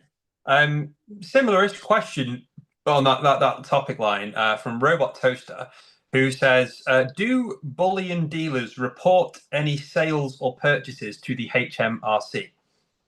No, there is no current requirement for us to report any sales to HMRC or any other body unless there's a criminal offence being investigated, and then they request it based on current legal proceedings. In the same way they would request information from your doctor or your school or your employer and things like that. But no, in short, I don't think they're that bothered. They're looking at the big fish in the pond and not people like you and I. I think this is really great to have these questions coming through, guys. Great questions, and thank you for answering them, Dan, because I do think a common thing people are getting more concerned about is, their identity, their information, especially when they're buying, selling silver. They don't want everyone knowing what they've got. It is a big thing. And yeah, I was tempted before to go down the rabbit hole of the whole incoming of the digital ID and how that might affect your process as a bullion dealer, but we can leave that if you want. It's a bit of a long one. There's plenty of other questions. Yeah. That's kind of the selfish Yes. question from me. Yeah, so digital ID obviously is new in concept or in current concept. They've tried it before; it didn't happen for varying different reasons. It is a particular concern of, I think, many of my customers that they don't particularly want restrictions on their No. IDs, Yeah. and some things that may be in place in other countries that are not in place in the UK at the moment, and they're quite fearful of that. And we have over time seen the reduction of privacy. The Online Safety Act was a pretty big one, although I took it kind of funny. It it has serious implications. And digital ID is going to impact the industry, no doubt. In what way? I don't know. No one knows. No one knows if it happens. Yeah, but that's a very honest answer. Once again, sorry to put you on the spot. I just think it's becoming more of a topic that seems to be discussed, especially amongst stackers. So I wanted to ask the likes of yourself. More questions. Ray says, question for Dan. Why is there very little pre-owned silver coins for sale with dealers when prices are high? Are they just fulfilling outstanding customer orders? So I don't pre-order on silver because I don't know when I'm going to get it. I will pre-order on certain products, for instance, Gold Britannias or Umicore metal or bars that have constant supply. When it comes to silver, I'm going to throw that back to Ray and say, would you sell me a silver? Because a lot of people won't. It's an asset in their portfolio that maybe they don't want to sell or they're not ready to sell. They may not yet be in profit. And why would you sell your metals? However, as soon as product like that comes into store, it's checked, verified, obviously paid out to the customer. Then it comes back into staff to check and verify again by a second person, and then it's put onto the shelf to be sold. And they don't stay with us very long. I 2 or 3 weeks ago bought 600 ounces in coins, and that was on a Monday afternoon. By Wednesday morning, they were all gone. So Wow. they're pretty hot at the moment, especially in the best value range, right? Because you've got that reduced fat, limited markup, reduced fat. They shift very, very, very quickly. Yeah, and for weight stackers, I think best value is something to consider. I purchased best value a few times because at the end of the day, from the investment side, it's that 1 ounce of silver. It's the intrinsic value of the metal that you're investing in. So if you can get that as close to spot. But do you find, just quickly, Dan, that in the current market with how things are, there is less secondary sort of pre-owned silver that's being cashed in or sold to bullion dealers like yourself because people are holding more than they are selling right now? Would you say that's sort of what's going on right now?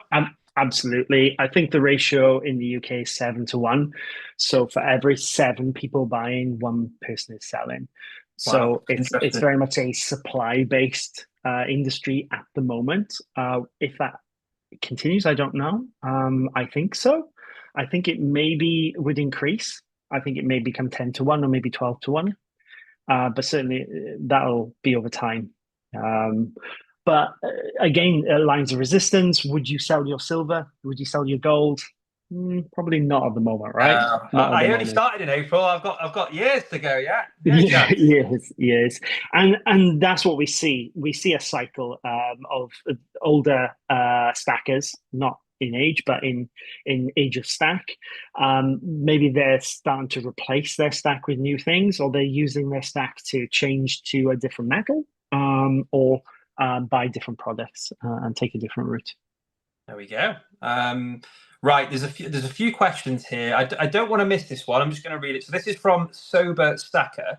He says, I bought a 1987 20th 1/20th gold panda for $230.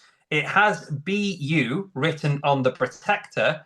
Does that really matter with gold like it does silver coins? No. In short, to a bullion dealer, no. As long as the product is what it is supposed to be, so the purity and the weight is correct, the design on the front is almost irrelevant. And to be quite brutal, and I'm probably going to send shivers down your audience's spine here. um, when we get in products that we don't have an exit audience to. So, for instance, a Chinese Panda 20th coin, we normally end up melting that and replacing it with pure Britannias, for instance, or bars. On occasion, I do put up deals onto Stacker Social where I'll have fractionals, small fractionals that I know the guys like. But 9 times out of 10, we melt them. And this will really make people cringe. We even melt proofs in some cases, and that is heartbreaking, especially for me and Natasha. But as you can imagine, the price of gold being so volatile increases the risk of trade. Um, and we have to turn metal very quickly to make the money that we make. So our margins are very small. Average profit on a gold product is around 1% for us to take, to take in. So to turn over those products is important. And secondly, for me to be able to sell a proof product, I have to be able to guarantee that proof product. It's not a bullion product, right? It's not bought on weight. It's bought based on its beauty, its rarity, Finish. and Yeah.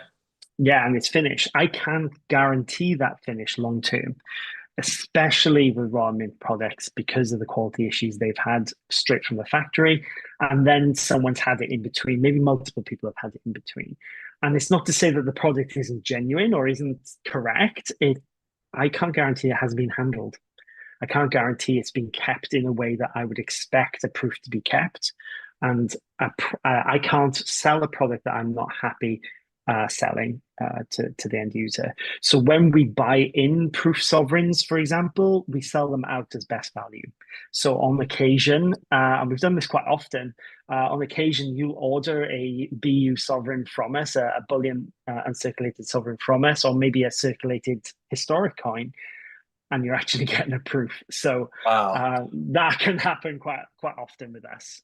We don't differentiate That'll be a in the nice office. surprise, by the way. Yeah, some people have had a bit of a shock, but for us, gold is gold. There you go. Gold is gold. I'm going to keep whizzing through the questions because there's so Yeah, many that have come through. We've definitely got. Are you okay to go through a few more, Dan? yeah, yeah. Of Yeah. course, of course. Yes. Thank you. Because there's loads that have come through.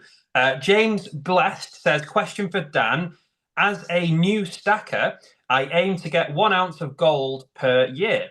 Is it better to go fractional with a higher premium or buy the full ounce, lower premium but harder to sell? Um, Me personally, I would go for the full ounce because you're paying as close to the spot as you can possibly pay. Ounce is the perfect sweet spot of price per gram. And this is a calculation I encourage everyone to use when you're buying a product. Work out how much you're paying per gram and compare that to the live market rate at the time. Now, bear in mind, you can't buy at market rate. If someone is selling to you at market rate, then it's probably a scam. You have to be very, very careful. Too good to be Uh, true. Too good to be true. I do not buy at market rate. I very much wish I did, but my costs far exceed market rate. However, there are some occasions where you can get best value products. And best value products are normally, some people would say pre-owned, pre-loved, but they are not always pre-owned. So best value products are as close to the fix as we can possibly sell it.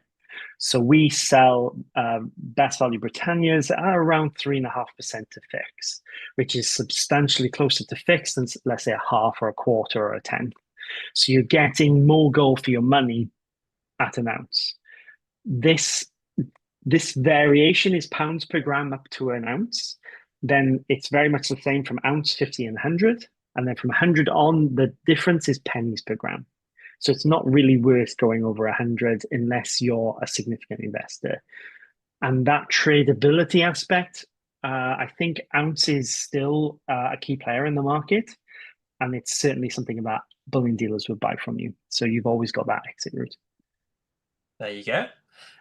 Shiny Silver says, Dan, what position do you play in hockey? So naturally, I'm a defensive player. That said, I've scored 2 goals this season for some of my friends who are watching. Yeah, defensive. I'm a very defensively minded player, but I am just happy to be on that pitch, and I like a run around, and it's good fun. It keeps you active, right? Keeps your head clear, keeps It's you. it's about taking part at the end of the day. That's Yeah, what I it is. prefer winning though. Absolutely. Um, there's I don't know. Did you have a visit of Nemo's mother-in-law by any chance? If I did, they didn't tell me. I I don't do know. like to know if you. Yeah, I don't know. Basically, he says apologies for the mother-in-law visiting you, Dan. Okay. I wish I knew. I'm really sorry that I didn't know that. If I'd known that, I would have definitely have entertained that. Yeah. I like it when stacker social members come in and introduce themselves and make themselves known. We do have a supply of stacker social poker chips in the office for anyone we do come across if you haven't got a chip. Um, I've had a couple of weird moments, which the guys rib me about every now and then. We've had a few autograph and selfie requests over the years. And I was even dropping my kids off at school the other day, and someone introduced themselves that they watch my YouTube channel. So that's kind of weird for me. But yeah, if you Amazing, though. do if you do come to the shop, please let us know. Tash and the guys will let me know, and I'll come and say hello. That's brilliant. If someone does ask for a selfie, do you find that awkward, or are you okay with it? Or I'm okay with it, but it is weird, right? I'm not. I'm not like I. I'm not. I don't feel. I don't. Yeah, I'm not used to that kind of attention. Damn it! Yeah. That was the first thing I was going to do when I make my first visit to Cardiff Gold. I was going to say, "Come on, then, Hugs, selfie." hugs straight off the bat. Yeah, Hugs. Si will come tell here, you. Dan. Come here. Big old hugs. Yeah, it's nice. It is nice. It's good for me as a businessman to be out there, put my face to it, and try and show the personalities behind the company because it's you're entering a building, it's bulletproof glass, there's airlocks, there's security, there's cameras, there's all kinds of stuff. But when you're inside, we try and show a bit of personality in it and just calm people down and relax people and have a chat, have a coffee and have a mess around. And you get to handle some things and see some things that maybe you would never have seen before. Yeah, there you go. Yeah, I can say I really would like to visit and say hello myself in the near future. So yeah, more questions. As you know, that there's loads of questions, Dan. Let's go through a few more here. Benton's Coin says, question for Dan: what is your favorite gold and silver coin? And is there a gold coin out there that you don't have that you would love to own? That's a really good question. Yeah, so touched on it a little bit when I was saying about my top three. So gold coin that I would like in my stack is definitely a Buffalo. My favorite silver coin is a Morgan dollar. Hard not to enjoy them. Um, it would be nice to have a gold coin of that age as well. Um, but yeah, silver coins wise, I like the more handmade stuff because I see so much product. Doesn't it's like working in McDonald's. You don't really like McDonald's as much, so I'm a little bit more picky. Um, but buffaloes, I love buffaloes or Yeah. bisons. Some people call them bisons, but yeah, buffalo, the Is buffalo. That's a good point. Is there a definitive answer on that, Dan, or is it either or? I I thought it was am a buffalo. I am not allowed to say it's an industry secret. What? It's really? You have to leave. No one knows. Okay, No one I won't knows. push. No one You knows. heard it there. Nor a clue. Industry secret. Um, Yeah, it's one of those ones I don't okay. I won't. I won't. That's. I think for me it's Buffalo, but Diaxis said, stacking with Craven looks like we missed a couple. Is that a hard close, or are we going to open it for any latecomers? If there's a few that just missed out, Diaxis, yeah, that's fine. That's okay. Yeah, that's all good. But after that, that's you gotta draw the line somewhere. The people that have been here and are active, put the name in at the right time and support and hit the like button. You're in. But after that, Diaxis, please close it because we're going to move to that shortly, which we always do.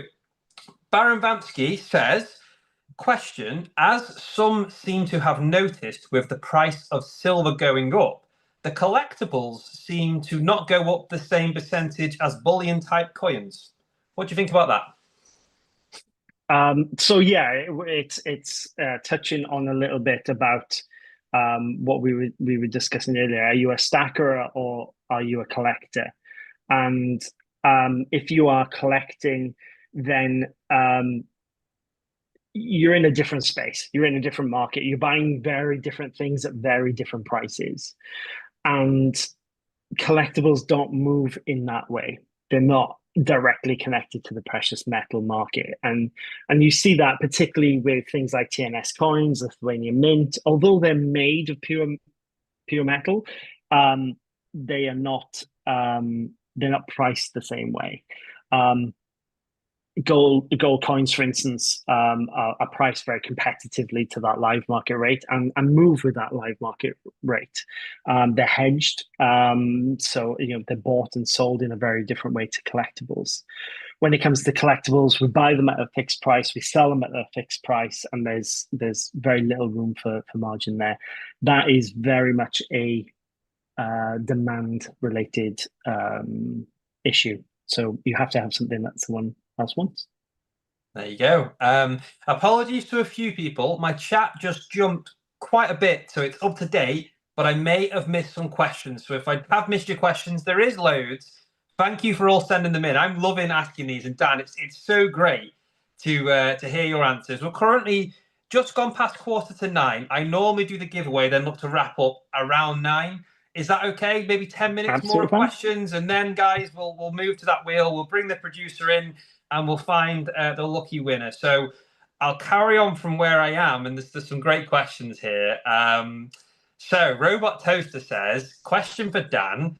I think we already asked this, but I'm going to ask it again because it's brilliant. When will the Cardiff Gold branded socks be in stock? Are they gonna replace the pens? I mean, I'm not gonna lie, for something that you effectively just give away as a promotion, socks surely would be a lot more expensive than the pens. Surely. Yeah, we have had this discussion this weekend with Harriet dying in the corner from embarrassment, and all the jokes that we've been throwing her away. But I was thinking, those little socks you see on social media with the little magnets in the ears and the hands? Yeah. Perfect, right? Cardiff Gold runs little magnets you can hold hands. That's a fantastic idea. I know. Yes. I just need to source them. Okay. Yes. Well, maybe we will see it, guys. It could happen. Stay tuned. Yeah, I love that. And if that does become a thing, I want to be on like a waiting list or something.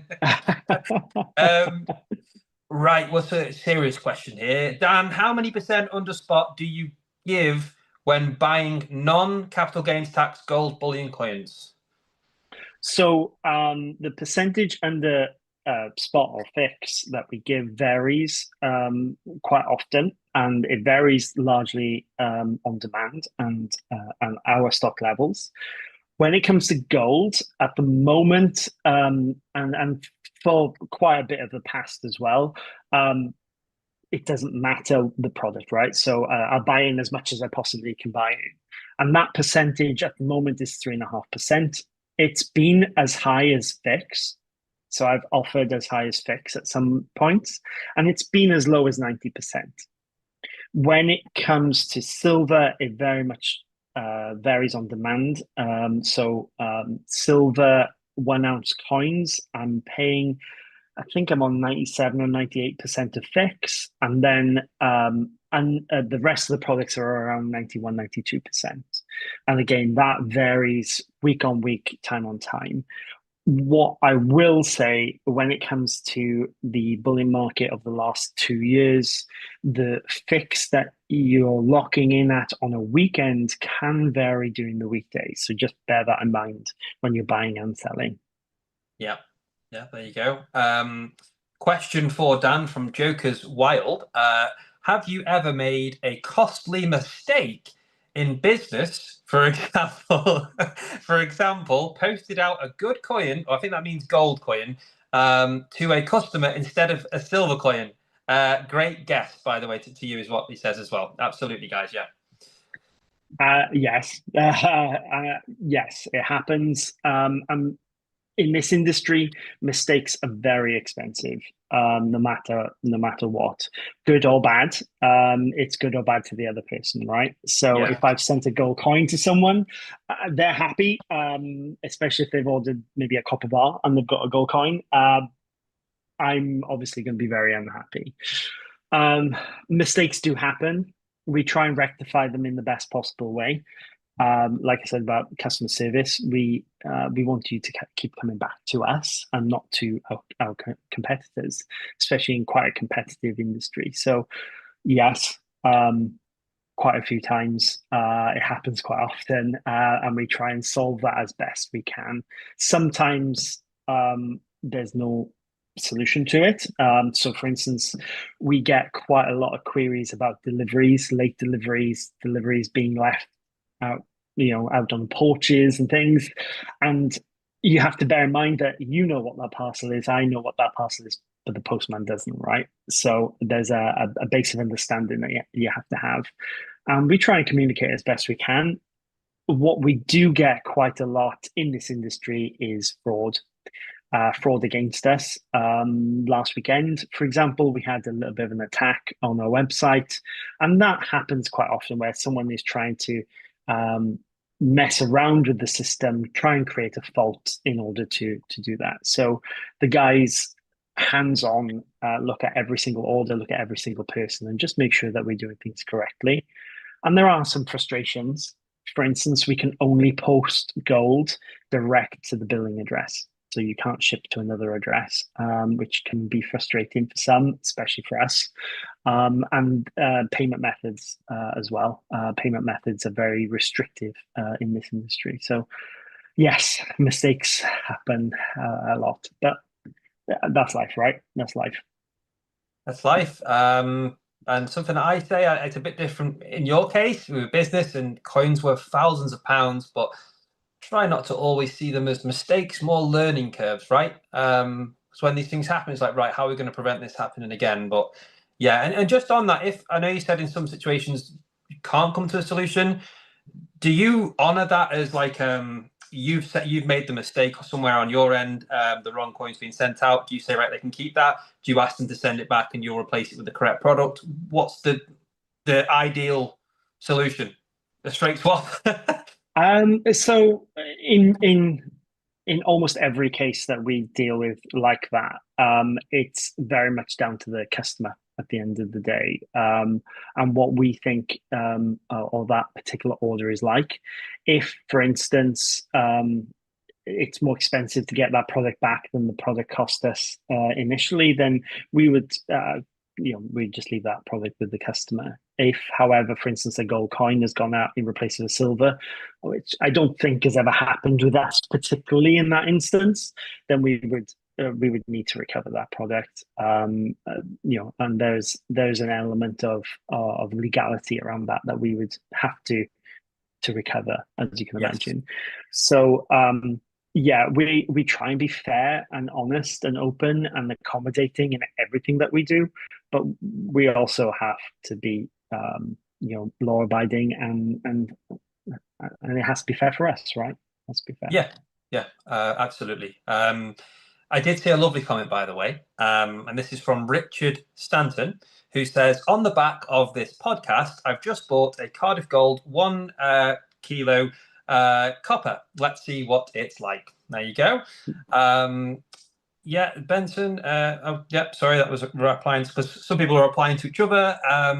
I'm trying to sift through the questions. People are saying hello. I love how honestly everyone. Something that is a common theme, and I love this. It could be on other streams. Say when I join, like on the Stack Chat on a Saturday with TSC, you join, you say hello. Then about 3 people say hello, and then you've got all these different people saying hello. So I'm sifting through that, but it's great to see.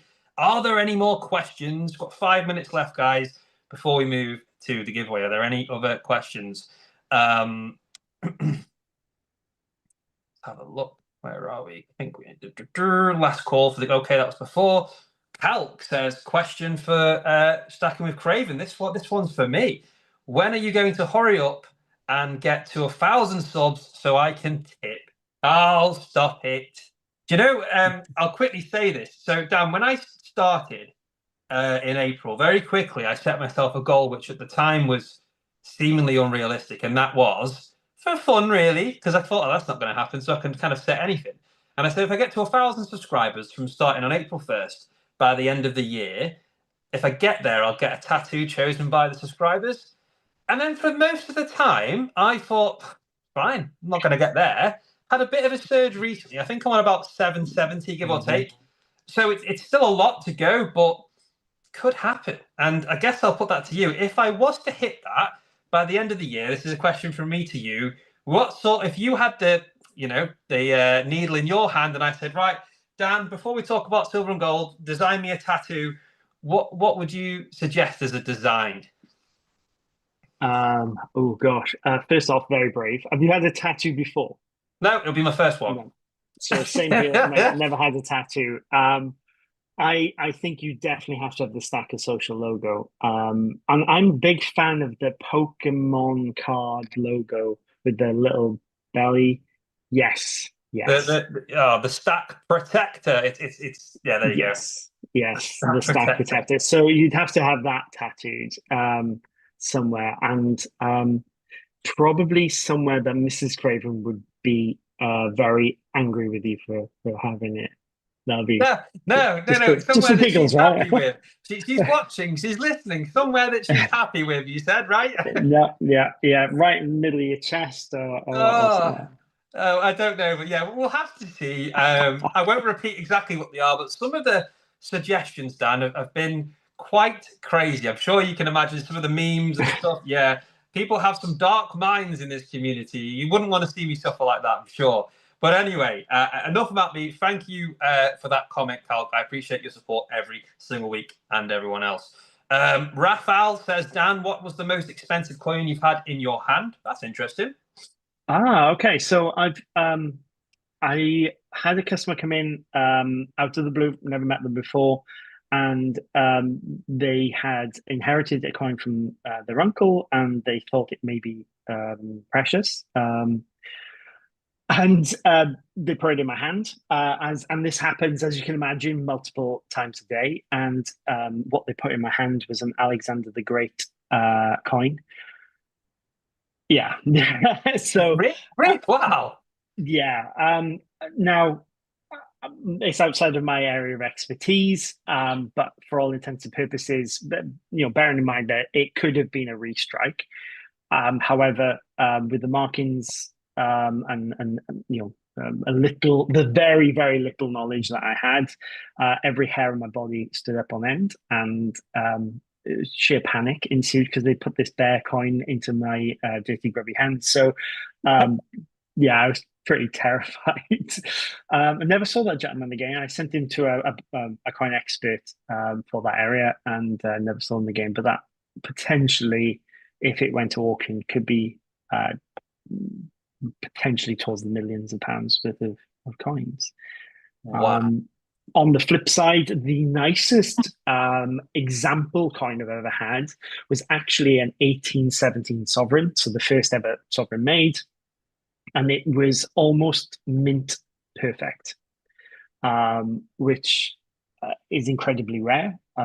It was beautiful. I had never seen anything like it before, and never since. So that was quite special. Wow. Yeah. I bet you've seen so many things.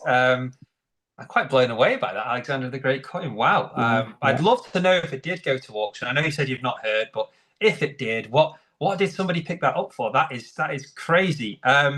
Right, I'm gonna pick the last three questions, then we will move on, guys, because these are quick fire. Shiny Silver says, Dan, Britannia or Sovereign, what do you prefer? Britannia, pure. Okay, Dan, this is from Nerd UK. Can you just walk into Cardiff Gold, or do you need an appointment? You can walk in, but please, Nerd, if you're coming, let me know first, because you and I need to have a sit down and a chat. That guy is such a nice guy. So yes, you can come in. We're open 10 till 6 Monday to Friday, 10 till 4 on weekends. Obviously, give it a bit of time for a chat and a coffee and that. But please introduce yourself. Let us know that you're stackers, and you don't have to buy. Just come along and meet us. It's no problem. Oh, I'm coming for the coffee. I don't know about everyone Oh, else. That's coffee is class. pub, selfie, coffee. There's a good one here which I'd like to end on, which is from Cy the Soundman. Now, we spoke about this before, but he says, question for Dan. This is from Cy. The Stackers Social silver bars and rounds made by Cardiff Gold have been a huge success. Is there news of further Stackers Social products in the future? You gave us a little teaser before that there would be. So, yeah, is there, Yes is the short answer. We have some really big plans, not just for Stacker Social, but for products similar in the very near future. Stuff I sadly can't quite talk about just yet, but very, very exciting. I did catch, before my phone decided to turn off, I did catch a question from Sai, which is really interesting a little bit earlier. And he asked if I was to have a trolley dash around the Royal Mint, what would I go for? Yeah, that's right. Now, I only bring this up because being a guy who sees so many products day in, day out, and obviously I have sort of inside track on embargoed products and products pre-release. The one product that has really stood out for me this year is the Monopoly range at the Royal Mint. They every now and then they bring out a product that really stands out for me. And those coins are stunning. And we've got a bit of an inside joke in the office because a lot of people find coins in their pocket change. They think that they're incredibly rare. The 50p's, the £2 coins, the abolition of slavery or the Kew Gardens, and they find it in their pocket and they think they're instant millionaires. But the salmon, the famous oh, salmon. the salmon, Don't forget the the bee was salmon. in, the bee was recent as well. And every now and then, an actual, genuine, sort of collectible product like that comes to the door, and we see Kew Gardens from time to time and things like that. But that Monopoly coin, I can't wait to get my hands on one of those Monopoly coins. So that's what I would trolley dash for. Say that's what I'd trolley dash for. Yeah, I don't think you can go wrong there. I've seen the Monopoly 50p, which was a recent release, which was quite nice. Saw a really good video on my friend Benson's Coins channel unboxing that. Yeah, that is it's really nice, and I've seen many more. And I think Monopoly specifically is something that everyone can sort of relate to. Not just the brand, but the memories, the game. I've had many a good and many a serious situation over that game. It can be quite intense. It can go on for hours, but yeah, there's so many beautiful things. And yeah, it is. Wouldn't it be nice to go on a so-called trolley dash with like unlimited funds, but like you've got 10 minutes or like 1 minute, what can you shove in the basket? I'd love to be able to do that, but yeah. Guys, it's hit 9 o'clock. There's still questions coming through. People saying, Dan, I just want a pen. Look, we all want a pen, okay? The winner will get one. I'm going to do one last question, and that is it. And solely because I want to know. As a bearded man myself, I have to look on the screen and think, fair dues, you've got my number here, mate. And there's a question from True Legend who says, question for Dan. What's the daily maintenance time on the beard? It's a serious business, these beards. Ooh. Daily wise, it's got to have a wash and a little oil and maybe a bit of butter, just to keep it smelling nice. For the fans, for the fans. And then a weekly trim, definitely a Sunday task for me. So I do enjoy a weekly trim with a bit of music on in the background. And yeah, I'm recent to the beard situation. I say recent, about 2 years into the beard situation, and I'm never going back. I just decided one day that I needed to shave my head and have a beard. So not that I had much hair on top anyway, but the beard is a nice addition. It's infamous. It's a legacy now because you've got your own Dan emoji within Stacker Social, which is literally your face, your head, your beard. It's brilliant. And Cy the Soundman, who I had on the podcast recently as well, he has a good beard, and we spoke about his routine. His is laser cut. I think he has like little robots that come in and laser trim his every morning. I'm not even sure if it's real. Maybe he's sticking. I think so too. I mean, yeah, I have a fairly decent beard, but compared to you and Cy, there's levels to this game, you know. But we'll work on it. I can't wait to meet Nemo because his poker chip has a pretty sensational beard. It does. It really does, guys. There you go. You just about make it out. It does. Yeah. But I mean, what more can you want from a man than a bald head, glasses, and a beard?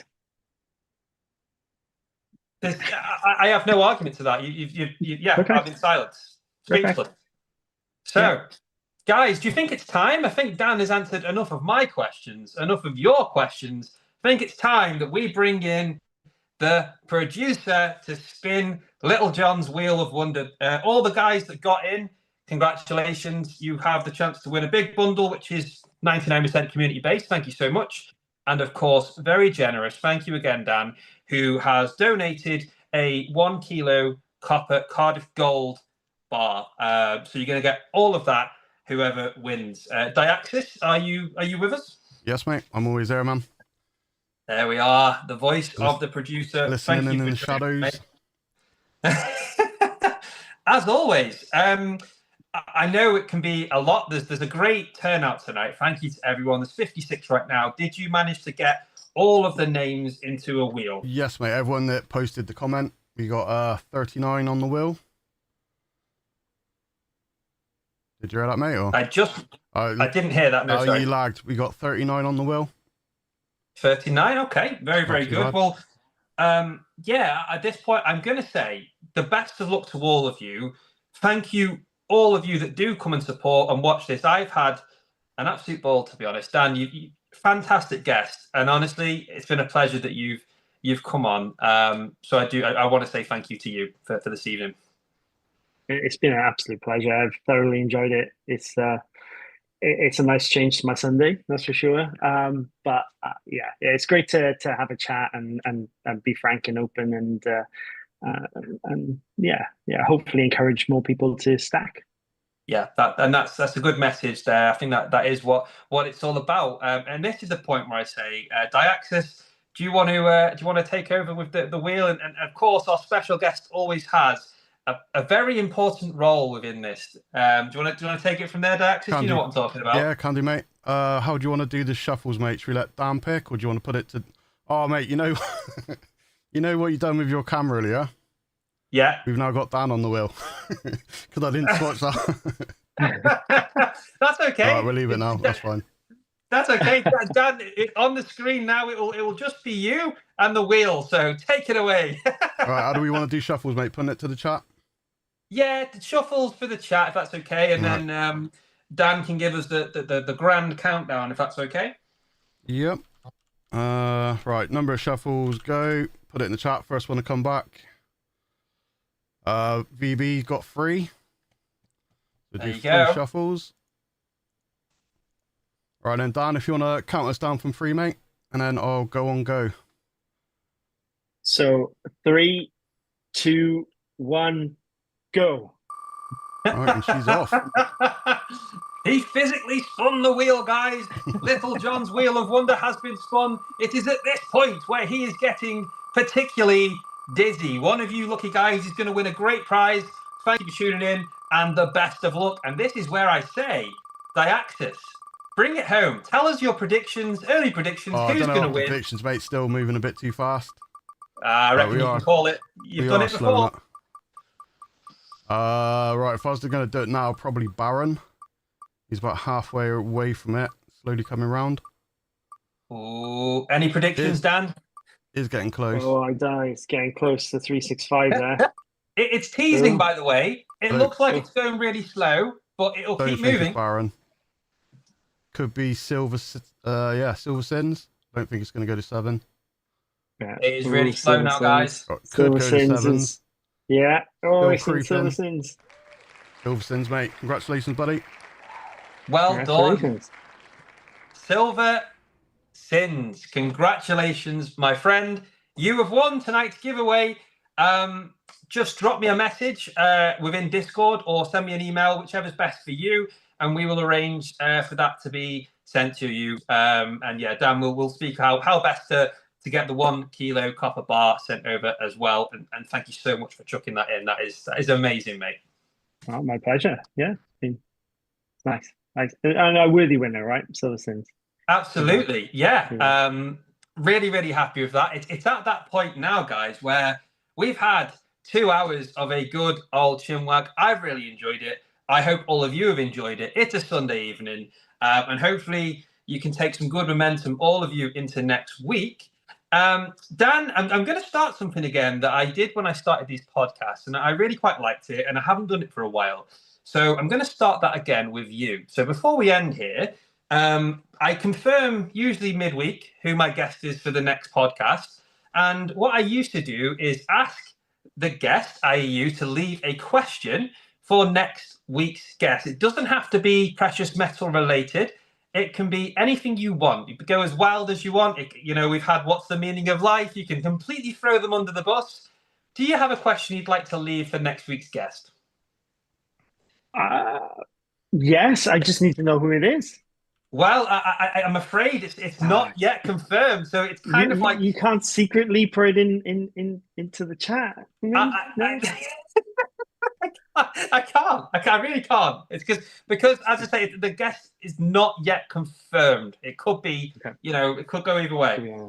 Okay, so my question to your next guest is: who is the best looking bullion dealer in the UK?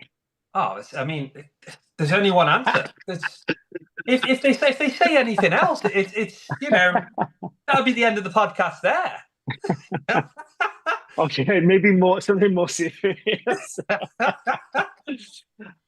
Okay. It would. I think. What is your least favorite silver coin, and why? Favorite silver coin and why? Yeah, I'd say that's pretty solid. Very easy to pick a favorite. It's something that many people discuss, but let's find out what they don't like. I like your way of thinking. That's good. A lot of the time, people ask, "What is your favorite?" But I like to ask, "What's your least favorite and why?" Most importantly, that's really good, mate. Same as I said before. Thank you so much for coming on tonight. I've had such a good time. And leaving that question for next week's guest. Donating 1 kilo of copper. I wish you all the best in the Cardiff Business Awards. I'm sure you guys will absolutely smash it for the 2nd year in a row. Do you have any last words for the audience? We've still got 41 people listening live. I just want to say thank you, especially to all of our customers, all of your viewers, and especially the Stacker Social community. You're amazing, guys. I can't wait to meet every single one of you. So thank you. Yeah, lovely stuff. And thank you to you, Diax, as well. Every single week, mate, without fail, you do a fantastic job. I wouldn't be able to do it without you. So thank you, mate, for what you've done. You're welcome, mate. Okay, well, that is a wrap, guys. Thank you so much for watching episode 22 now. Over 5.5 months in a row without missing a single week. And we will keep going. This is just the beginning. Really appreciate every single one of you tuning in. I hope you all have a good week. Thank you for watching, and I will see you in the next one. Goodbye.